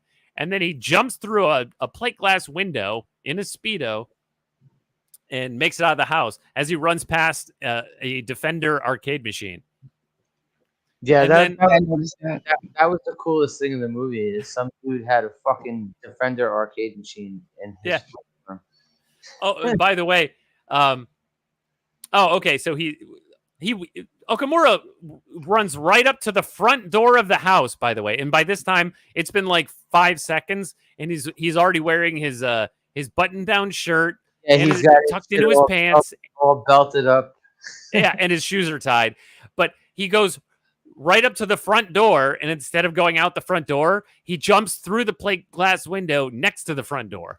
And it was and this was the point where for like the third time I was like, why are you questioning logic? I'm like, what? So I was like, why are you questioning this? So then Joe and Frank are running through the house. You're building up to the wig scene, by the way. Oh, yeah. Next to the Defender machine is a guy who he points his gun into the room where Joe and Frank are. We can't see them around the corner, but the guy, he fires the gun, and we hear an audible click of a fake gun or of a prop gun. They forgot to put a gun noise there. Yeah, they forgot to put the gunshot. They followed it up with Samurai Cop shooting the guy. So right, and the reason that you don't see them firing at each other in any of the same shots is because they're all using the same guns, the same two guns, and they're just trading off between shots. Well, we saw there was a different couple types of guns. We did see that. Well, he's got like a Beretta. Like Joe has like a Beretta, and then or something similar, and then Frank has a revolver. So they chase Okamura into this field surrounded by tall grass, and he starts doing Tai Chi, and oh yeah, we got the face off. yeah, he's doing that squat with his ankles crossed, and he's just He's punching. Yeah. yeah, and then Joe's like spinning his fists around, and then Okamura's like striking different martial arts poses, and then he crane kicks at Joe, and then what happens, Slasher? This is stupid. This movie is stupid. Stupid. We get a hand-to-hand fight scene between Joe and Okamura, but in the middle of that fight scene, we get another fight scene of the same two characters from reshoots. This movie is stupid. Right? So after they finish filming, when the guy who made this movie should have just kept the fucking money. Like, if he or whoever the fucking producer was of this fucking movie, just hold on to it. You know, like Armin Chervin. So after the filming finished, Mark Hannon cut all of his hair off, but then they needed to come back and do these reshoots for the fight scene. So in the middle of the fight scene, we see his hair switch. No, not even that. It's not even that, Darius. We get an introduction to his wig in his very first fucking scene. Yeah, very first fucking scene, because he has this thing where he does the combo where he'll wear the wig with the high worn baseball cap over it. Oh yeah. There was some random shot where he's like in a photo lab at the police station or something. It was really unclear where he was, but he had like a newsboy cap on. And in this fucking scene,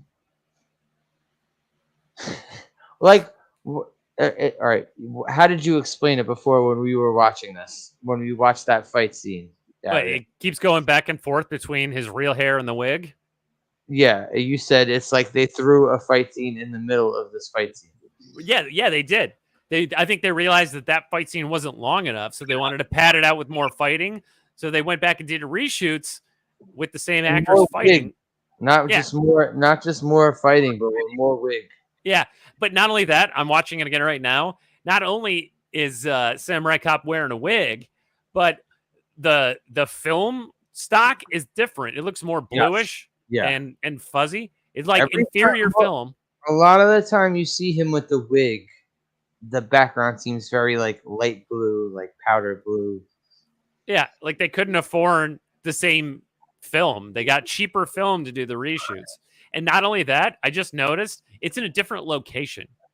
So when they start and end the fight, they're in like a patch of dirt surrounded by tall grass. But in the reshoots, in the wig shots, they're in like a field somewhere, right? And with nothing else around. And then they cut back to the end of the fight, and there's like a fence and there's power lines, and so it's two different locations. This guy obviously didn't give a fuck. He's like, let me finish my movie, please. Yeah. I will buy all the wigs in the world if I can finish this movie. So he beats up Okamura, even after Okamura pulls these blades out of his belt. Yeah, these little blades out of the back of his belt. Yeah. And then Frank finally shows up to cuff Okamura. And then Okamura, when one cuff is on, he shoves Frank aside and pulls the revolver and tries to shoot Joe, the samurai cop, and then Joe fires back, killing Okamura. So there's another potential witness dead. Keeping in mind, however, that the guy that samurai cop took down in the parking lot that gave him Okamura's address never got killed. He got arrested. But the movie forgets about that. I was about to say, you're still going on about logic when it comes to this movie. Right. Carol, you gotta go? Yeah, they already started without me. All right. Hey, thanks for hanging out, Carol. Yeah, I had fun. It was a terrible movie. I'll give it a 5. Adios, Alfonso Rafael Federico Sebastian. Adios. A 5? Wow. Yeah, 5. Nice. All right. Thanks for coming through. Yeah. Armin Sharvan. Appreciate We're not it. going to be here next week, right? 2 weeks? Yeah. I will not be able to participate next week. Fine, whatever. All right, and then Carol does not have a 12-week suspension. She gets to pick next It's week's been movie. lifted. She's picked next week's movie, actually. So Yeah. All right, guys. Thanks All right. for All right. having me play. have a good one, Carol. Terrible Good night, movie Carol. night with you. Good night, everybody. Good night, chat. So then we see Fujiyama and Yamashita and some no-name kid sitting around a table of wax fruit and half-empty glasses of red wine, which was probably provided by the actors, as Slasher pointed out. And they're arguing about what to do. And they say, we cannot kill them now. We need to. We can't kill them now. We need to punish them. He's like, call New York. Don't get your men involved. Call in an outside source. By the way, I can't even remember who the fuck they brought in from New York. I can't even fucking remember. They called New York. Oh, and was brought in the Slasher McSplitter. Those guys with the mullets. I don't know. I have no idea. Okay. And yeah, because basically all of their guys have been killed. Most of them by Fujiyama and Yamashita themselves, except for the one guy who got arrested that everyone forgets about. Oh, he kills his own people. Robert Zadar killing his own people left and right. Right. In fact, all but one of them was killed by Robert Zadar himself. Oh, and Okamura, because he was shot by Samurai Cop. And then everyone forgets about the one that actually got arrested and survived. Unless they filmed a scene where he got killed and then they left it out of the movie. Do you really think there's deleted scenes of this No, movie? I don't think so. You think there's a director's cut of this fucking horrendous ass movie? He might have wanted to make one, but no, I don't think so. Drugs and gambling debts. Yeah. Right. So then we see Joe in some. I don't know if they're at the police station or where they are, but they're. Well, it doesn't even matter. Yeah. This movie's horrendous. There's some guy that looks like an old Walt Disney that sounds like an old Goomba. Yeah, they're like hanging on the Samurai Cop has his wig and his cap combo on. He's hanging out Yeah. with this guy, and there's like a raid on the place. Yeah. There's a very stylish looking young Asian chick at the front desk. But then like 3 or 4 gangsters walk in. They're like, hey, where'd the tall guy with the ponytail go? And she tells them he's upstairs with my boss. And they're like, there's 5 of them. And somehow they got away with having a who framed Roger Rabbit poster on the door. Yeah. It's like you said when we were watching it. I was like, how did they get permission? You're like, they didn't do it. Okay. No, they didn't. They didn't. Definitely didn't. And by the way, this door is wide open, and there's like photos of Hollywood actors in the hall. Very unclear where this is. They walk right on in, and she's like, "Can I help you?" They're like, no, we just got business.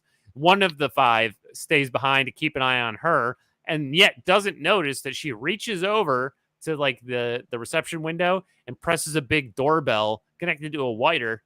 No, he's looking right at her while she does that. They're actually staring in each other's eyes while she slowly moves and does that. I'm not kidding. She's dead looking in his eyes when she does that. Yeah. And in these all of the shots with Joe in the room with Walt Disney smoking the pipe where he's got the wig and the hat, the film is yellow. Everything is yellow. Yeah, it keeps going from yellow to normal to blue at certain points. Right? Yeah. Right. It looks like a Polaroid that's been left out in the sun. It's yeah. And so we see the other 4 gangsters. This movie is 15 different kinds of stupid. So these must be the New Yorkers. That explains why they're wearing like more suit-like clothes, and the one guy has those wraparound sunglasses. Oh, those guys. Okay. Yeah, the guy with the Jerry curl, and They all have like leather Yeah, jackets and button-down shirts. I was thinking ahead of to the old crackhead guy that got killed and fell into the pool. That's where Yeah. my mind was at right Well, now. God damn, movies. Fuck. This is how people from New York dress, right? They wear button-down shirts, leather jackets. Yes, They I'm got, wearing a button-down shirt and leather jacket right now. Yes. and they wear those visor sunglasses. So they bust in because they're coming after Samurai Cop, but he definitely kills them all as usual. In fact, he makes it up to the roof and shoots a guy who's wearing a full suit and tie because New York. And then as he's like jumping down to chase the last remaining New Yorker, we get a sharp, sudden, immediate cut to the redhead disrobing. Oh yeah, finally get to see bad girl titties. Yeah, with her pink nipples, and she's getting in bed with Robert Zadar. She looked good. Yeah, she got very pale porcelain white skin. She flashes a little bit of clam, but they're basically kissing like fish. They got the they're doing the same thing that Samurai Cop does. Yeah, like just imagine taking two plungers and just sort of like not like squishing them together, but just kind of like tapping them together. That's how they're kissing. Without the tongue, yes. Yeah, no tongue. Yes, GMC. Clam. Just a little. It was a tasteful amount of clam. Just a little bit. Not even really. Because was she wearing her thong at that point? So No. She just drops the robe as soon because we get like a chase scene. He Samurai Cop was like shooting these guys coming after him, and then he jumps down off of like a radiator on the roof and chases the guy in the suit, and we just get a sharp immediate cut to the redhead disrobing. And then so they're kissing like fish, and then he gets a phone call, and he's like, ugh. He just gets up without a word. She's like, where are you going? And he just leaves her there. Right? I can fuck you later. Yeah. Because he got a call from the boss. Are they there? I'll be there right away. And he hands the phone back to her, and for her to hang up for him. And she's like, where are you going? And he says, I'm going to a party. like, bro, the party is right here. Yeah. Your ginger snap is the party. But then it cuts to the Episcopal Church where Jennifer goes on Sunday morning. So we know Jesus Christ, we haven't even reached that point yet.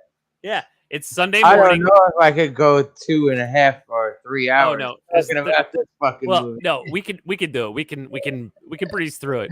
So it's Sunday morning. It's church time, and sure enough, Jennifer comes walking up wearing a Friday night dress, and looking real nice. Yeah, no, she looks real nice, except she's got a little bit of tan line showing on her collar. But I wouldn't discriminate over tan lines. Meanwhile, Samurai Cop is there, leaning next to a tree, waiting for her. He's also wearing a fucking suit.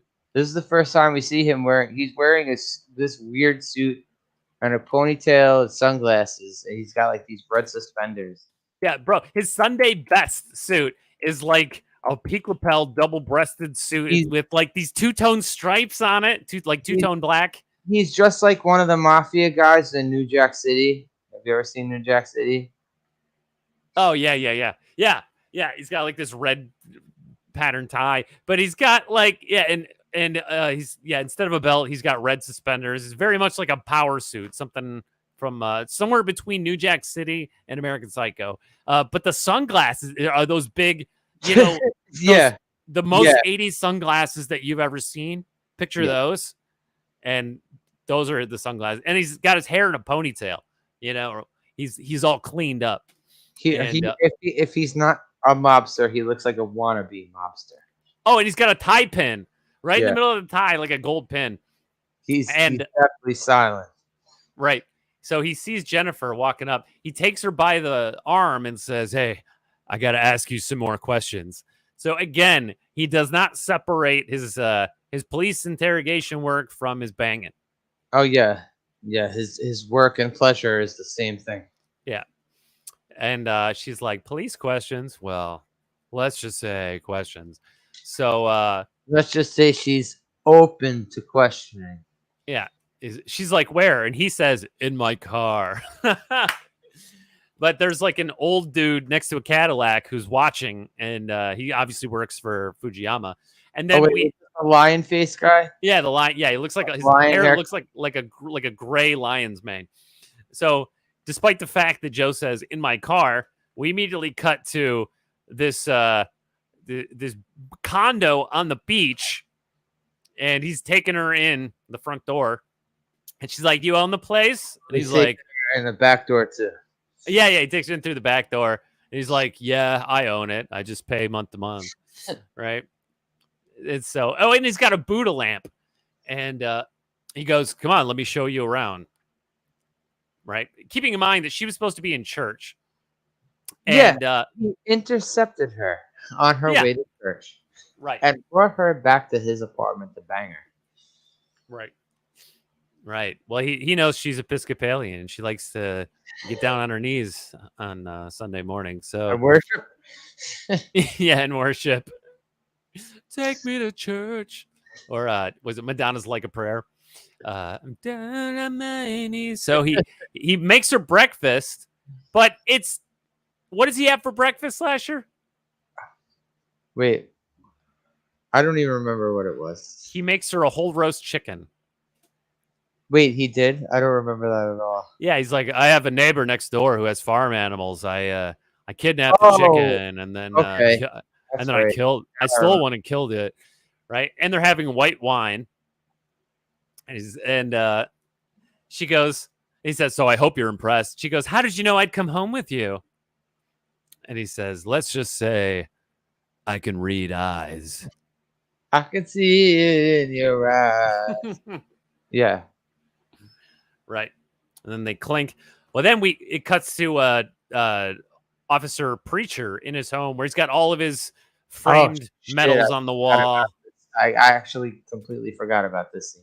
Right, because the guy with the lion hair, he called Fujiyama, who sent Yamashita to track down Samurai Cop. They don't know where Samurai Cop lives, but they know where everyone else on the police force lives.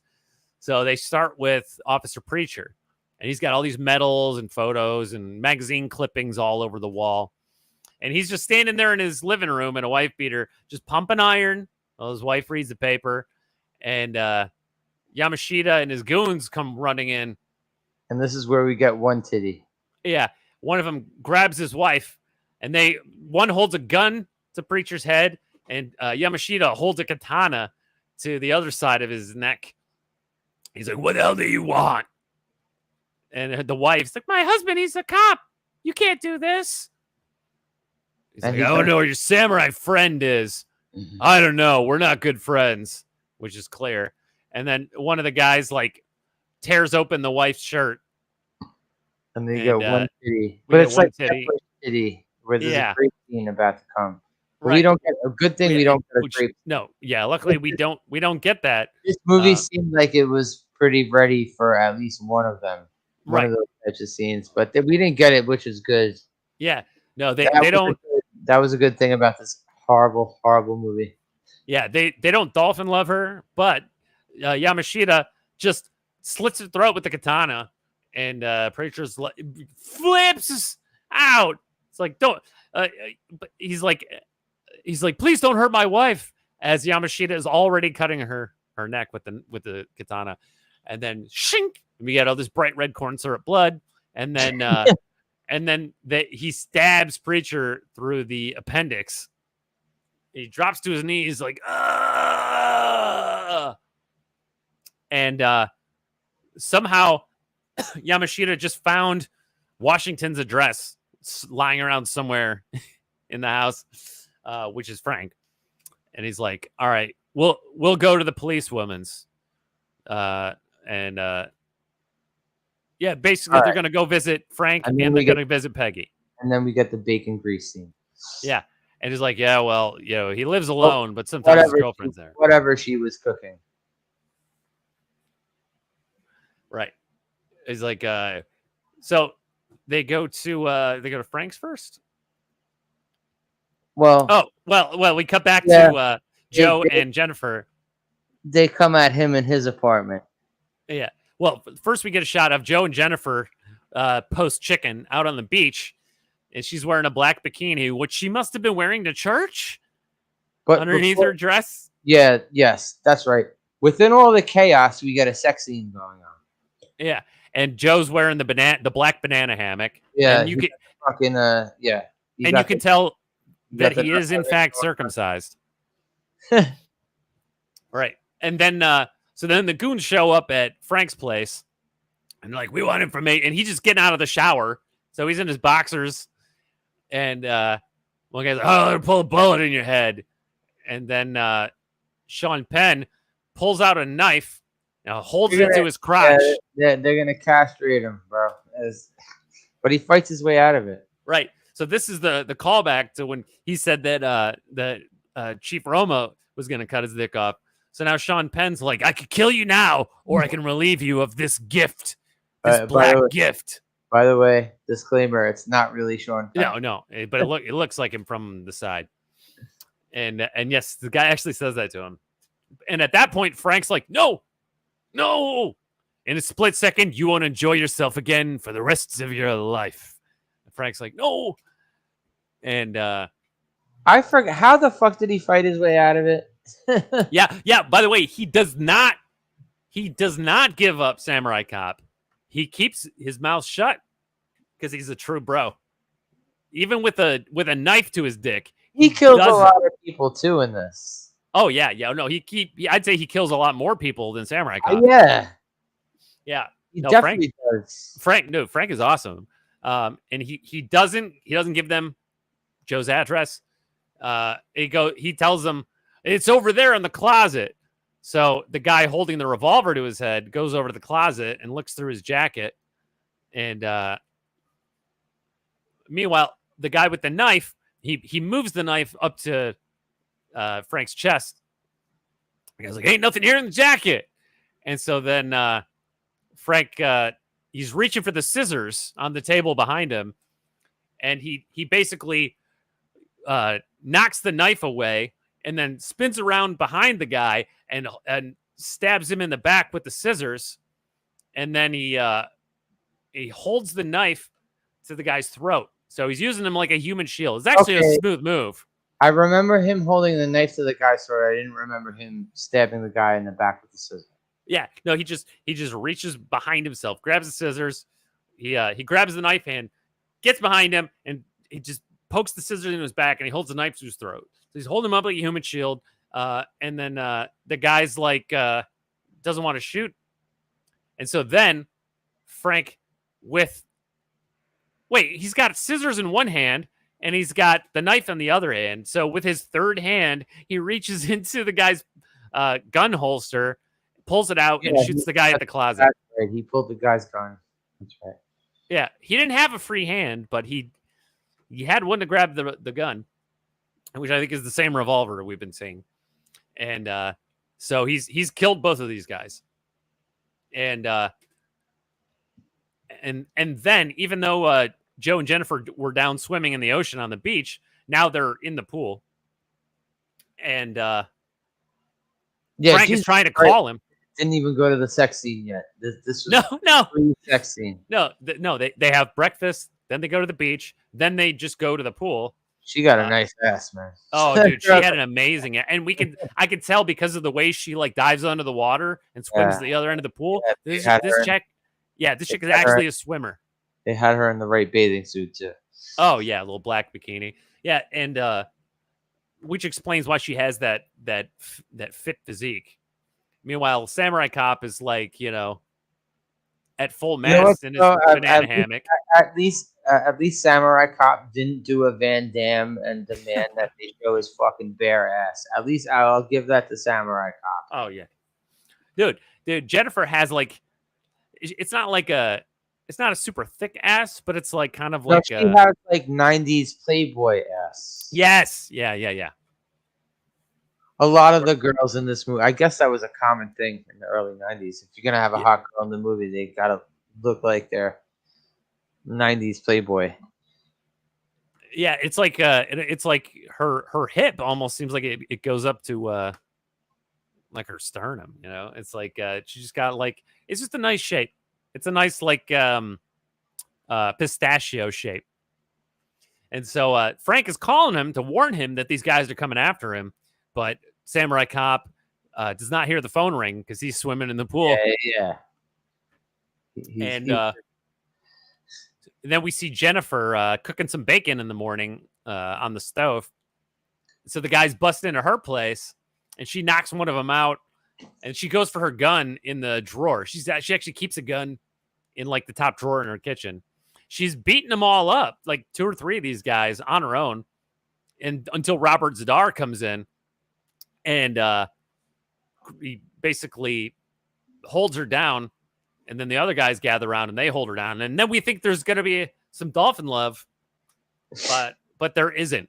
They hold her down, and he picks up the pan of bacon grease. Yeah, it looks like a scene from The Accused is about to happen. Yeah. Or from Ichi the Killer, and which I know GMC knows that movie. And he just starts slowly pouring the bacon grease on her abdomen. He's like, "Where does he live?" And she's like, "I don't know." Ah! Where does he live? I don't know. He's doing this for like a while too. This scene seemed to drag out. Yeah, this was the most unorthodox weapon in the movie. We had like pistols, revolvers, katanas, machine guns, and grenades, and bacon grease. Yeah, and so the third time he pours the bacon grease on her. I guess you could say it's creative, right? Yeah. After the third time, she finally says, Zuma Beach, apartment 35. And he's like, thanks. And then he just pours the rest of the bacon grease on her. We also don't find out if that girl died. We don't find out if she died. We get no update on her after that. Yeah, we never see Peggy again after this. It's fucked up. Yeah. I guess Samurai Cop forgot about her too. But she's he didn't seem too broken up about it at the end either. Well, no, she's that police station's bicycle. Everyone's had a ride. Yeah. But yeah, she's the birthday cake. Everybody gets a piece. Yeah, but she deserved better than that. Like she was cool. She's flying the helicopter before. Yeah, dude, and she beat up 3 guys, and she was going for her gun. Yeah, she did give them his address, but well, she was also getting burnt. So. Yeah, she was getting burnt. They also didn't show her getting burnt. Well, I guess because on this budget ass movie. Yeah, well, I think it was water. Like I think the bacon grease was actually water in the pan, and that it wasn't boiling hot. They were just kind of pouring water on her. No, I'm talking about like, the scene like when he's pouring it on her. They're showing him holding the pan, and then they're showing her face with the. Yeah, it could have been a body double, So then it cuts back to Samurai Cops. I meant like they weren't even like showing anything. They were just like. Oh yeah. You just see him pouring it. Just like yeah. But she held out for like 3 rounds. It was a while. That scene took a while. Yeah. So we go back to Joe's place, and it's at this point that he remembers that it's Jennifer's birthday. He brings her a cake and sings happy birthday to her. And in his Speedo. Yeah. And then in the Speedo. And at this point, he proceeds to give her some pound cake. If you know what I mean. You guys know what I mean. Oh, wait, what's that? He takes her to Pound Town. He takes so we get another. He takes her to the Bone Zone, and then fucking the camera zooms in on her butt after he like picks her up and carries her over to the bed. Zooms in on his Jesus Christ, like that's a bad transition. Oh yeah, and so they're making out, and then every time you think he's gonna go down on her, he just like comes back up. No, you fool! It's her birthday. You got to give her the pleasure. And but there's a raid on his house while he's banging. Right. Her happy birthday is interrupted. And All right. Well, that is after he bangs. He was passionately kissing her with the fish mouth for like 5 minutes while this is all going on. right. And And then next thing you know, we get like a fade to black and then back in and it's post coitus. The phone rings and it's Frank. And this time Joe answers the phone and Frank's like, "There's people coming to kill you. You gotta get out of there." And he's like, "But I'm naked." No, he doesn't say that. He just kind of come on, just get out fast. I'll explain later. He goes through the window and he sees they're already like coming around the back with their guns drawn. He's like, "Oh, they're already here." Perfect timing, right? this is fake Lethal Weapon. This is stupid ass version of Lethal Weapon. Right. That's So what I then- call this movie. He and Jennifer are then immediately dressed and armed. Well, he's armed, and they're making their way out by the pool. They shoot the guy that looks like a meth cook who falls into the pool. There's all these exercise bikes next to the pool, which just seems hazardous. But Robert Zadar is there leading the guys, so they're sneaking around, firing back and forth, and he takes out another guy. But he and Jennifer, they make it to the car and they drive off. And rather than protect Jennifer, the next thing we see is Jennifer walking into her own apartment over the restaurant. So he must have dropped her off at home, I guess. knowing that people are coming to kill him and probably her too. So her mom is there paying the bills. And her mom This is when she plays off that she was attacked by someone shooting at her. Yeah. This is that scene that I talked about like 3 times in the stream already. This girl legit plays off. Her mom is like, "Is anything going on?" She's like, "Nah." Yeah, her mom is not really even concerned. She's like, "Where have you been?" Out. Yeah, she's basically like, "Yeah, out." Yeah. She's getting shot at again. Like, Yeah. is this a normal everyday thing for this fucking girl? Right. Mom is just scolding her about not being there. And she's just like, nice stuff to do. And totally doesn't mention the attempts on her life. Might have got cut by some glass from the fucking assassination attempt on me, but other than that, I'm cool. Yeah. Her mother must have wondered why she wasn't in church. And Yeah, then she definitely couldn't explain that. There was no way she was gonna explain why she wasn't in church. She can't say that she was fucking some dude with a wig in his pool.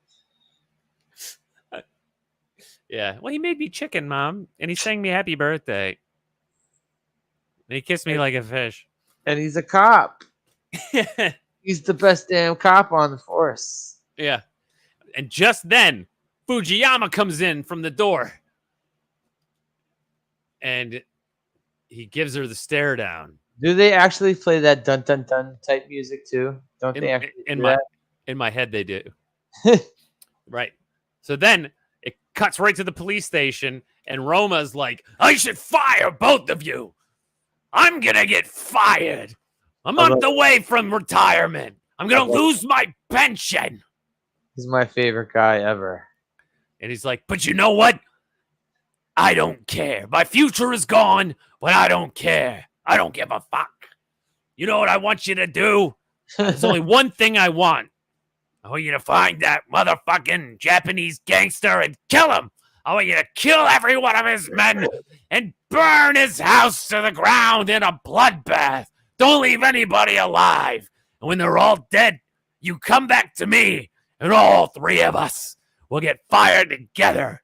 So we'll be off the police force for good, and we'll turn in our badges together." And Joe says, "Now you're talking, Captain." Yeah, they're both cool with it. Yeah. Frank's like, "Yeah, see ya." And he's like, "I'll see you guys in hell." All right, this is where he pussed out though, because we didn't see him in the wrestling movie. Yeah, we thought for sure he was gonna pull up to the final climactic showdown. That sucked, man. That sucked. I was expecting him to like roll up at the last second in like a fucking station wagon because that's probably what that guy drove at the time. But I'm saying like, Yeah. nah, they didn't do that. That sucked. Nope. Instead, Joe and Frank hop in a red Honda with an Oregon license plate, which is Joe's car. Yeah. In In California, we got an Oregon license plate from these cops in California for some reason. So I guess this is his personal car because the car he was driving at the beginning was a different car. Yeah, that's true. Was he driving Frank's car at the beginning? It wasn't a squad car unless it was undercover. You mean the one that got its windows destroyed? Was that the same car as the one from like the very beginning when they're chasing the van? That gray and like maroon one. It was like gray or silverish with the maroon top. Yeah, with the lazy eye headlight. Yeah. Yeah. See, that one didn't make an. All right, at least they had consistency and didn't show that car again after it got its windows shot at. Yeah. So Joe's car has an Oregon plate, despite the fact that he's from San Diego, and spent whole months in Japan. And so they pull up to Fujiyama's house, which looks surprisingly like a Middle Eastern person's house with all the Persian rugs and the the framed Arabic calligraphy inside the house. Above the door. Yeah. The thing above the door you pointed out. Yeah. But this is supposed to be Fujiyama's house. And Samurai Cop goes right over this fence. Frank goes under it. And he's like, "What are you doing?" I'm an undercover cop. But so they're hiding behind trees, sneaking up to the house. And let me skip ahead a little bit. This guy sneaking up there. This dude seems stoned out of his mind the whole time he was reading his lines. Yeah. So Fujiyama is already home, even though we just saw him at Jennifer's place. So some of the guys, they spot our boys coming up to the house and they send guys out. So then now we get a big action sequence where. Oh, and wait. This is also the part where we get our introduction to the yellow filtered light. Yeah. They show for like 2 or 3 scenes. Yeah, a lot of the interior shots of the house are yellow. And you actually got one guy with like a flat top who's got a machine gun. The other guys have like handgun. In fact, I think it's the same machine gun that Robert Zadar had earlier. The other guy, I think it more than likely is. In fact, I think the other guys have the same like pistol and revolver that our guys have, except for the random gardener who's like an Asian kid who is just holding a katana. Oh, that one that he just like walks out of the field when they come up at the final raid. Oh yeah, no, actually, that's it. That's in the scene after this. Yeah. So but they shoot. That served the purpose, like you said. That's so Samurai Cop can have his samurai sword. Right. So during this raid on Fujiyama's house, Samurai Cop has the wig again, and he shoots the guy with the flat top who dies in slow motion, and then we get a big refrigerator guy with like. This dude, he looks like Refrigerator Perry with like a little ponytail. Yeah, dude, his hair looks like it's in a hairnet, and I swear that this dude is not an actor. I think he's like food service. All right, we get some of the worst reactions to gunshots, not just from him, but a lot of people. But his is probably the worst. Yeah, dude, this guy's no actor. When that dude falls from a gunshot, oh my god! Right, he's holding a shotgun, and he's like bumbling around behind a tree. His hair's in a hairnet, and then when they shoot him, he just sort of like stumbles around. We got a couple, like in a row. We got a couple of really bad reactions to gunshots, like people dying from gunshots, because it wasn't just him. It was him, then someone else, or maybe it was someone else, then him. But they did this like, yeah. Like, well, Frank shoots him. Remember the people started just like falling over slightly. Yeah. Well, because Frank shoots him once, and you see cuts back. He's got a gunshot wound on him. And then Frank shoots him a second time. There's no wound. The guy just moves his hand up and covers his chest. And then Frank shoots him a third time, and there's a gunshot wound. we forgot the red-haired girl who gets killed. The one from the villain gang. Well, she's at the next place because that's Robert Zadar's girlfriend. She also gets a bloodless kill. Yeah. We got a few bloodless kills from multiple gunshot wounds where it looks like people are getting sprayed, but you don't see anything. Yeah, so they And then bust in. then other times they have the decency to throw Kool-Aid on certain people. So they bust into the house, and there's a guy in a suit and tie, still buttoned, who's holding the same shotgun, firing at them. They shoot him. He just kind of like stumbles around, shaking his hands back and forth, and until he finally falls over. And then you got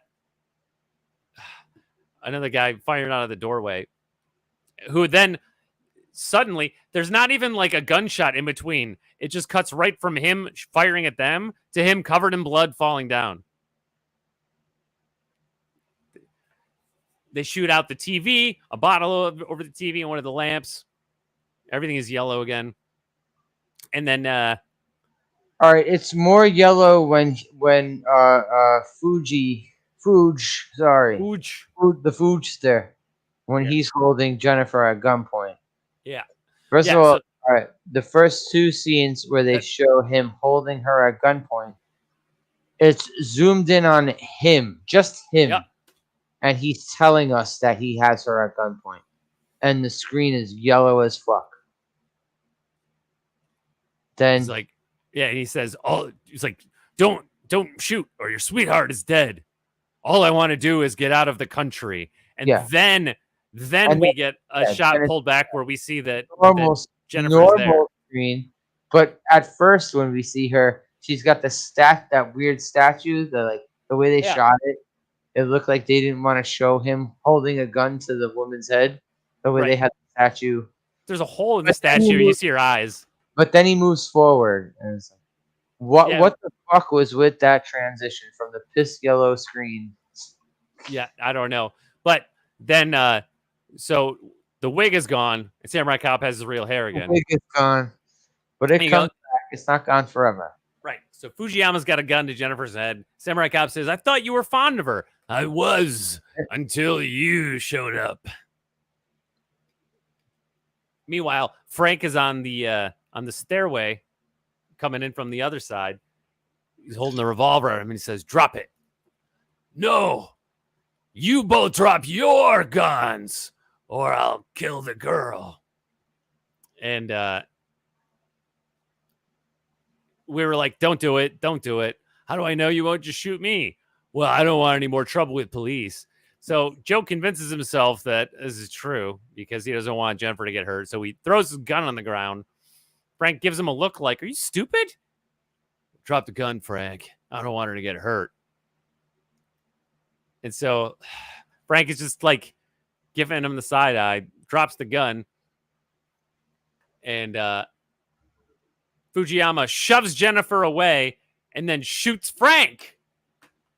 You morons! Why'd you drop your guns? So then Jennifer... well, he said something about... Oh, no. He said that about Robert Zadar later. My bad. I was going to go about the code, but no, that's Robert Zadar. I don't know. So then Jennifer jumps on Fujiyama, shoves her away, and then Samurai Cop shoots him, and he dies in one shot. And then Frank gets back up, and he's like, he thought he was so smart, but he wasn't as smart as I am. He's like, basically, Frank wore his Kevlar t-shirt. And then he taps his bulletproof t-shirt. There is no way they could have afforded anything that even looked like a bulletproof vest for this movie. Right. They're lucky they had that helicopter shot in the beginning. Yeah. So Jennifer's got the adrenaline sploosh going on, and she says, let's go home. And Samurai Cop says, I've got one more thing to take care of. And then this Slasher called it that Fujiyama would die before Robert Zadar. And now we know what must happen. They exchange tongues, and it's time for the final assault on Robert Zadar's log cabin. And they read while they're banging. yeah. Or post banging. Yeah. Well, yeah, Zadar and the redhead. Because they're doing the slow motion 5-minute kissing. Well, you know, that could be a throwback to Okamura when they raided his house and they're like, this is his last fuck. The t-shirt girl? Okay. Yeah. Let him finish. No way, man. So they're sneaking up on the house and they this geography doesn't even make sense. They're going around the back of the house and then suddenly they're way out in the woods around the house and the gardener comes out with a katana from behind a tree. But this had to happen. There had to be a dude with a katana for reasons. Well, yeah. I guess you know why? So samurai cop could have a samurai sword at the end of the movie. Yeah, so we get a white boy showdown with samurai swords. So they pull the move. They do their team strategy. What is it, Slasher? Well, wait, what? The samurai cop comes at the katana boy with his hands flailing around like he's gonna fight him in hand to hand. Oh, and blast. Yeah, and then Frank just pulls out his revolver and shoots the guy. That was kind of like a Indiana Jones type move. Like, yeah. So the kid dies and he drops the katana on the ground and they leave it and forget about it. You They keep raid calling the this house. guy a kid, but he wasn't really a kid. He wasn't. I mean, he looked young. He did, but it's not like he looked like he was 12 years old. He looked like some fat, like maybe 22, 23-year-olds. Yeah. So now they both have guns. They're coming up on the house, and the redhead is coming out with her gun. There's some blonde dude in a leather jacket with a shotgun. Samurai cop shoots him, and he falls down. All the goons are about. The door falls right off its hinges. All the goons are about shooting at them. Red-haired girl out there too. Some dude with a fluffed blonde mullet and a sleeve of the shirt is on the roof. He's suddenly on the roof. Poodle's ass on his head. Yeah. Just then, Robert Zadar pulls up in his like Suzuki like micro pickup truck. He's like, I'm putting my tank top on now. It's like I'm taking my clothes off and wearing my tank top. Yeah. For the final showdown. Yeah, he takes his jacket off and his button-down shirt, and so they're still shooting it out around the cabin, and Zadar is sneaking around the corner with a shotgun. He hides behind a tree. Oh yeah, he's got a shotgun and a revolver. Yeah, he just alternates between the two. Yeah, well, he also, he was the one who probably used the most guns. The samurai guy used a lot of guns in this movie. Yeah, because he also used the katana multiple times. So now our guys are actually in his house firing back at him while he shoots at them, and we get a bunch of like cross shots with the blue film and the wig. Yep. And Samurai Cop with the wig says, "So, Joe, do they call you Samurai? Let's see how good you are with a sword." Or no, he said, "Let's see how good you are with a sword, Samurai Cop." And so, well, we get into a long, awful fight. That's cut. The fight, every fucking fight they have, it's like one or two hits, then a cutaway, one or two hits, then a cutaway. Like, yeah. Did you notice that? Yeah. But the thing is, I realized before they start the sword fight, there's at least two guys left around the house. One of them is sneaking up on Frank, who just sees him coming and effortlessly blows him away with the revolver. There's another guy that they forget about and just disappears from the movie. How you doing, Vigilante? Oh, what's up, Vidge? All right, see? Yeah, the guy that was driving Robert Zadar's truck, disappears. The movie forgets about him. So now it's just a final showdown between Robert Zadar and the samurai cop. And we get like a long shot of the two of them, facing off. And they just samurai cop is just spinning the sword around like Michelangelo with the nunchucks. He's like, we're also getting some wig action going on during this one because it keeps going back and forth between wig and no wig. We had some, yeah. The past 2 fight scenes have been wig, no wig, wig, no wig. Yeah, but let's be honest. We all knew there was only one way this movie could end, with 2 white boys fighting to the death with samurai swords. And this fight is a long fight, made even longer by the reshoots with the wig. It's long and it's not good. It's not good. No, they drop the swords and they and then they pick them up and then they drop them.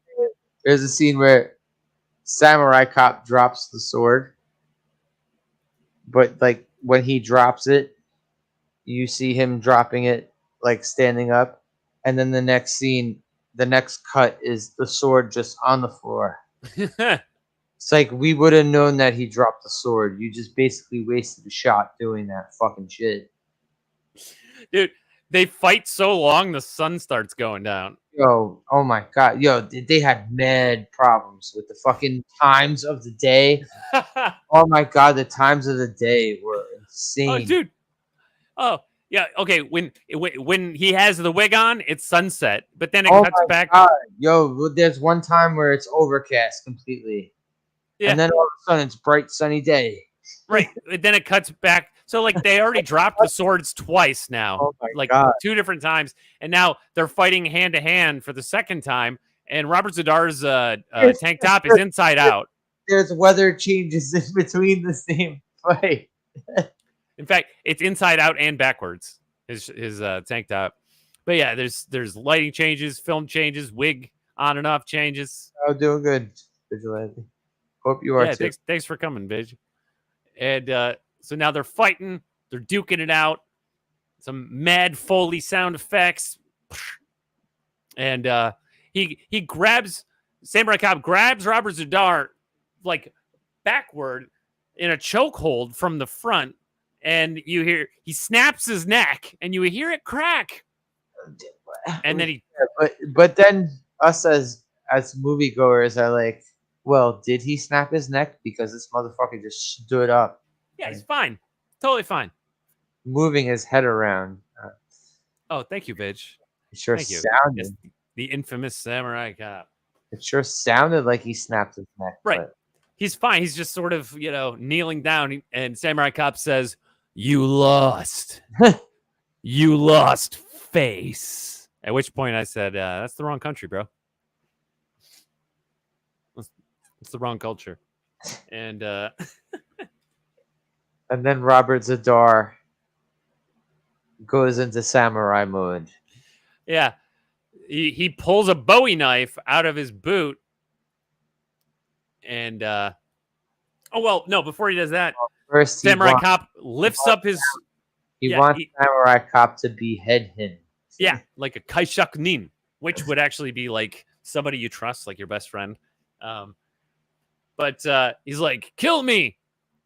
Well, unless it was your enemy, you could let your enemy behead you. But so Samurai Cop holds his sword up in the air, and he's like, he's gonna decapitate him. And Frank's like, "No, you're a cop, Joe, you're a cop," which he's really not. He's not a samurai or a cop. Well, he's not a good cop. No, he might be a cop, but he's not a very good one. I mean, maybe he is. I don't know. Well, it's debatable. I'd say it's debatable. Well, he's good at pumping women for information. Yeah, he's good at fucking using his cop dick. He's good at fucking like using his clout as a cop. Be like, yeah. Vigilante says it was a chiropractic adjustment. I've been going to the chiropractor since I was born. It's really funny. They'd be cracking you all over. And so Joe has a moment where he's like, "Oh man, what am I doing? I am a cop." But he drops the sword and he walks over to Frank. And so Robert Zadar pulls a Bowie knife out of his boot and puts it to his stomach. This would normally be a wakizashi if he was really a samurai, but nobody's really a samurai. And Frank's like, "Wait, stop him!" And Joe says, "No, leave him alone. He's a samurai. He's a samurai." He's basically explaining he's set in his ways. He's gonna do what he's gonna do. He wants to die with honor. And so you hear Die with honor. Die with honor. You're an idiot who sent a bunch of goons out to. Is that a samurai way? Like, no, like, no. you have a There's bunch. no samurai behavior in this movie. Like you throw grenades. Do samurais throw grenades? I don't know if grenades lasted. They existed during samurai days. No, they did not. I could be wrong, but I believe they didn't. No, they didn't. Okay. And not even like during the Meiji era. And so they allow him to commit seppuku, and they just walk away, and they leave him there. And we never see them file any reports. We never see the chief again. We thought the chief. No. That fucking chief. He talked a good game. He sure did. But he didn't come through at the end.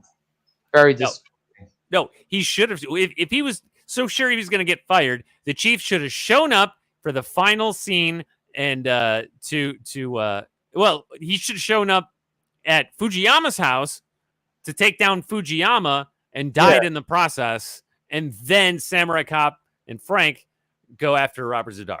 Like come blasting up on their property with his car. In fact, they should have burned. And he gets the kill shot too. How about that? How about he gets the final kill shot? Yeah. Well, so what I think should have happened is they should have been, like having the shootout at Fujiyama's house, and then the chief shows up to back him up. They're like, "Hey, chief, you showed." They've all turned in their badges. None of them are cops anymore. And then the chief gets shot by Fujiyama, but then the chief gets the kill shot on Fujiyama, and then the house burns down because remember the last thing Chief said was, "I'll see you in hell." I'm gonna burn this motherfucker to the. I want you to burn this motherfucker to the ground. Yes. Right. So he should have been mortally wounded by Fujiyama, but gotten the kill shot on Fujiyama. Then the house burns to the ground. The chief is like, "I'm not gonna make it. You two, you got to go after was it Fuji? Yamashita. You two have to go after Yamashita." I just call him Robert Zadar. Yeah, right. The last thing he said should have been, "You guys got to go after Yamashita." And like, "But Chief, you're gonna die." He's like, I'm dead anyway. I'll see you guys in hell." And then he dies, and then the house burns down, and then they go after Robert Zadar. Tell me that wouldn't have been better. That would have been, but hey, I think this guy was more about like fitting deadlines than anything. He ran out of. It seems that he ran out of funding for a while. The way this was made, it seems like he ran out of funding for a while and then got like more money to finish it. Yeah. So after Robert Zadar is allowed to commit seppuku and then left to die, what's the next thing we see?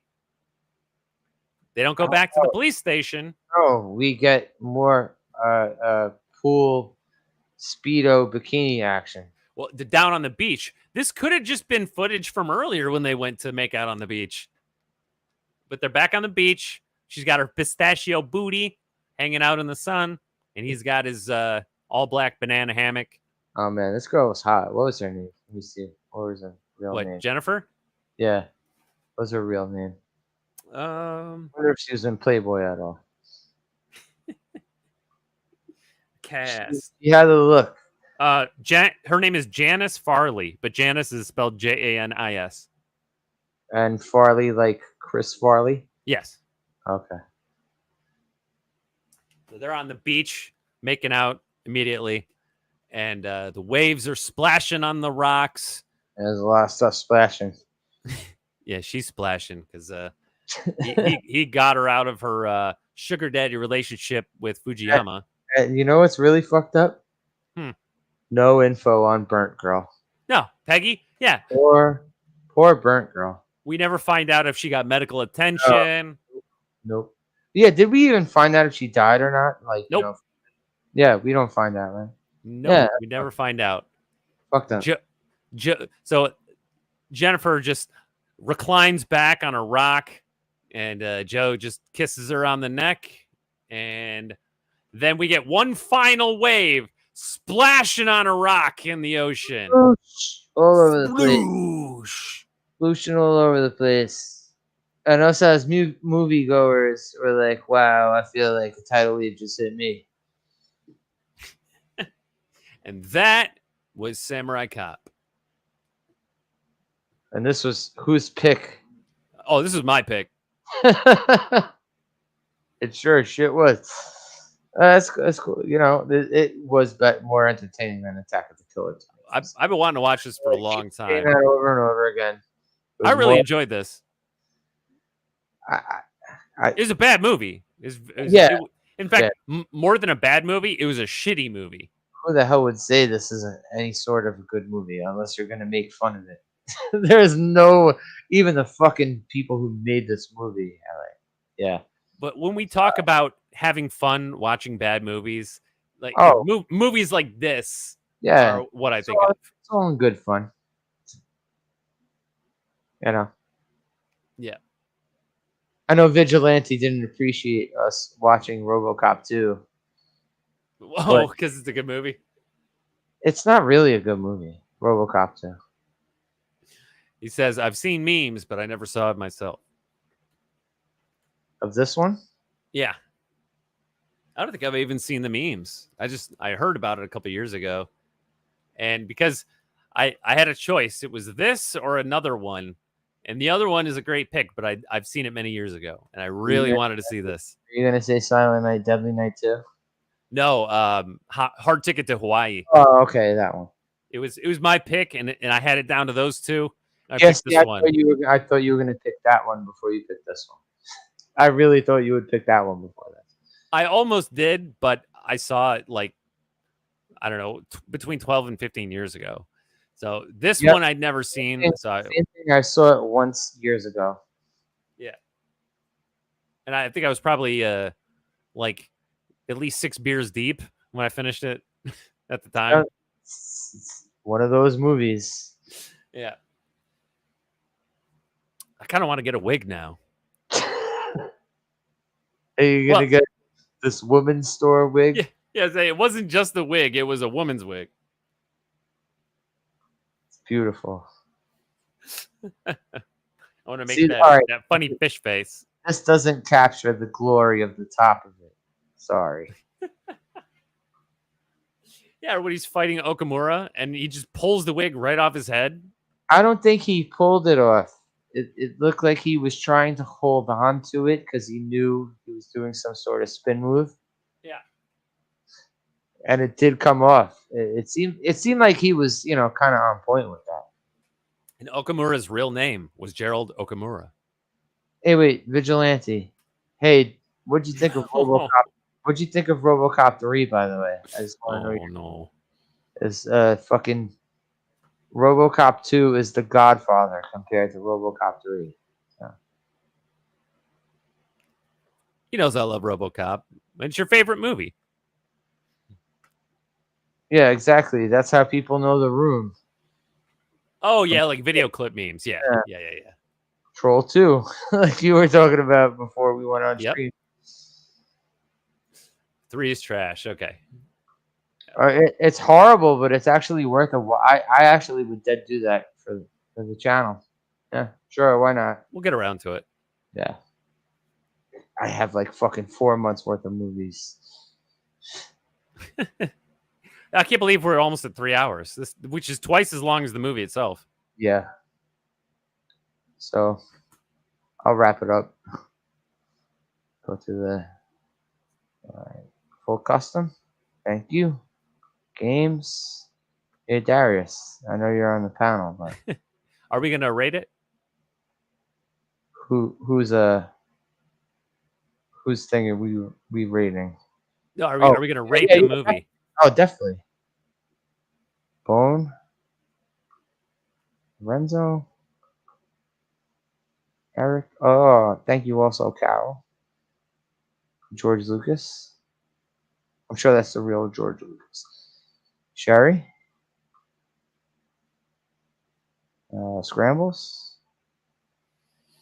Scrambles, my dude. Papa Cotton. Oh, Wookie. Sorry. Wait, what am I supposed to call you? Fuck that. You're still Wookie. Oh, Yen. Wookiees don't need wigs. Masculine action. Manticore. Thank you. And Vigilante.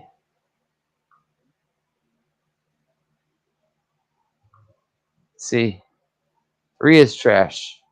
Yeah. It's so trash that I think I want to do it. And We should. all right. Should I keep going? All right.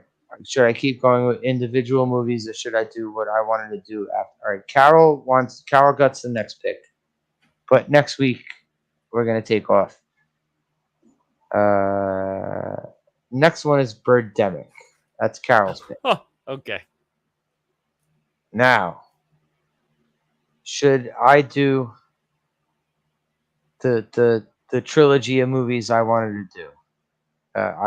What do you think, Darius? Oh yeah, no, I'm all about like doing a trilogy, like bang, bang, bang. Okay. Which one? The Ninja movies or the Lorenzo Lamas series of Snake Eater movies? Okay, are the ninja movies all written by the computer? No. Okay, then in that case, Lorenzo Lamas. Okay. All right. So after Birdemic, next week off. Then the week after that, Birdemic. Jesus Christ! Then fucking a trilogy of Lorenzo fucking Lamas movies. Awesome. I give Samurai Cop a 5 out of 10.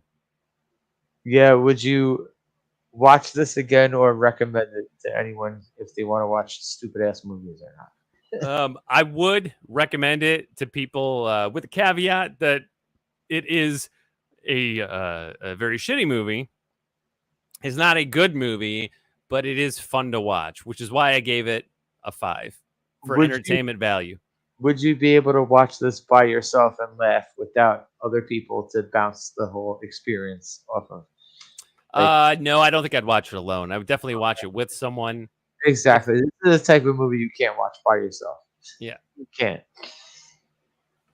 Unless it was like just the nude scenes. Then you could watch that alone. Oh, that's true. Because there's some nice titties in this movie. Yeah, some of those scenes could have been longer though. Yeah, they're not expertly shot or anything, and the camera slows down. And I think I saw the first 3 ninjas. I fucking hate. I wanted to smack every single one of those kids. I can't stand those kids. I liked it when I was a little kid, but I think I would find that movie quite obnoxious now. Rocky, Colt, and Tum Tum. Oh yeah, I don't like those kids. Anyway, thanks for joining me. Did you give it a thumbs up or a thumbs down? I don't even fucking know. This is along those lines. We watch so many movies. Like there are certain movies with Hobo with the Shotgun, and the other one where I was like dumbfounded was like Zardoz. I was like, I mean, yeah. Do you really think the guy purposely made a fucking horrendous movie? No. I think he had an idea for an awesome movie that he wanted to make, but he had to make compromises and sacrifices. And I think he was probably on a lot of cocaine. And yeah, that ultimately, in the process of making the movie ceased to be the most important thing. And he didn't really have an artistic vision to begin with. He just wanted to make an awesome movie. He lost his way and fell under time and budget. Yeah, like that kid in high school that was always wanting to make a movie, and he was writing scripts and trying to get other kids to act in it. Oh, you think he was one of those guys? Yeah, yeah, yeah. I think so. I think he wanted to be like like very few people. Like Kevin Smith was able to pull that off, but I could see it. yeah, in this case, I think he was that guy that he didn't think it was going to be that hard to do, and so when it did get hard, he didn't really handle it expertly. He just A kind lot, of like, a lot of things got hard in this movie. yeah, like, oh, we got to do reshoots. Well, I mean, I guess we need them for the movie. Well, you can't afford the same film. We'll just get cheap film. Well, you cut his hair. Well, we'll just get a wig.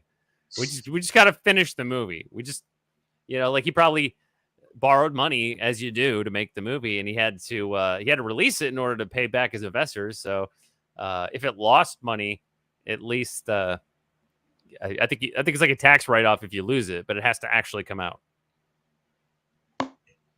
Yeah, and this did not. This did not see the theaters.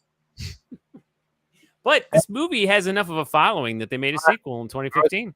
But I'm gonna say I'm sure there are theaters. Yes, because this is one of those bad movies that has a cult following because of how bad it is.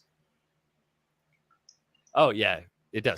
I'm sure there are theaters that. Well, I don't know the total deal with theaters since post-pandemic, but there was a place that I used to go to called that Alamo Draft House, and they would play new movies and they would play old movies. Like there was one time I went there and they played fucking. I think they were playing From Dusk Till Dawn, but I went to see one of the new movies because I went with my friend and someone else, and I'm sure this is the type of movie that they would play in something like that. For sure. Miami Connection, I believe, was one too that they played in. And we all know that movie. Yeah, that's an awesomely bad movie too. By the way, what's worse, this or Miami Connection? Oh man, I have to think about that. Yeah, I think each one is worse in different ways. like they try to outworse each other. Yeah, I think it's just two people who didn't know how to make a film, trying to make the most awesome film of their dreams in an age of cocaine. But is it within their dreams or within their budget? Yeah, right. Well, yeah, that's it's the democratization of filmmaking, right? The equipment gets cheap enough that anyone can do it, so then everyone thinks they can do it, but not everyone can do it.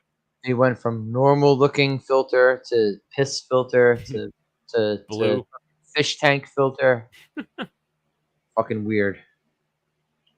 But anyway, yeah, I would give this movie thumbs down, but kind of a little bit sideways. I have a feeling that making fun of it factor, the guy who made this movie probably made a couple more movies, but they were just as bad. And but just bad. Are we gonna have to find out about that?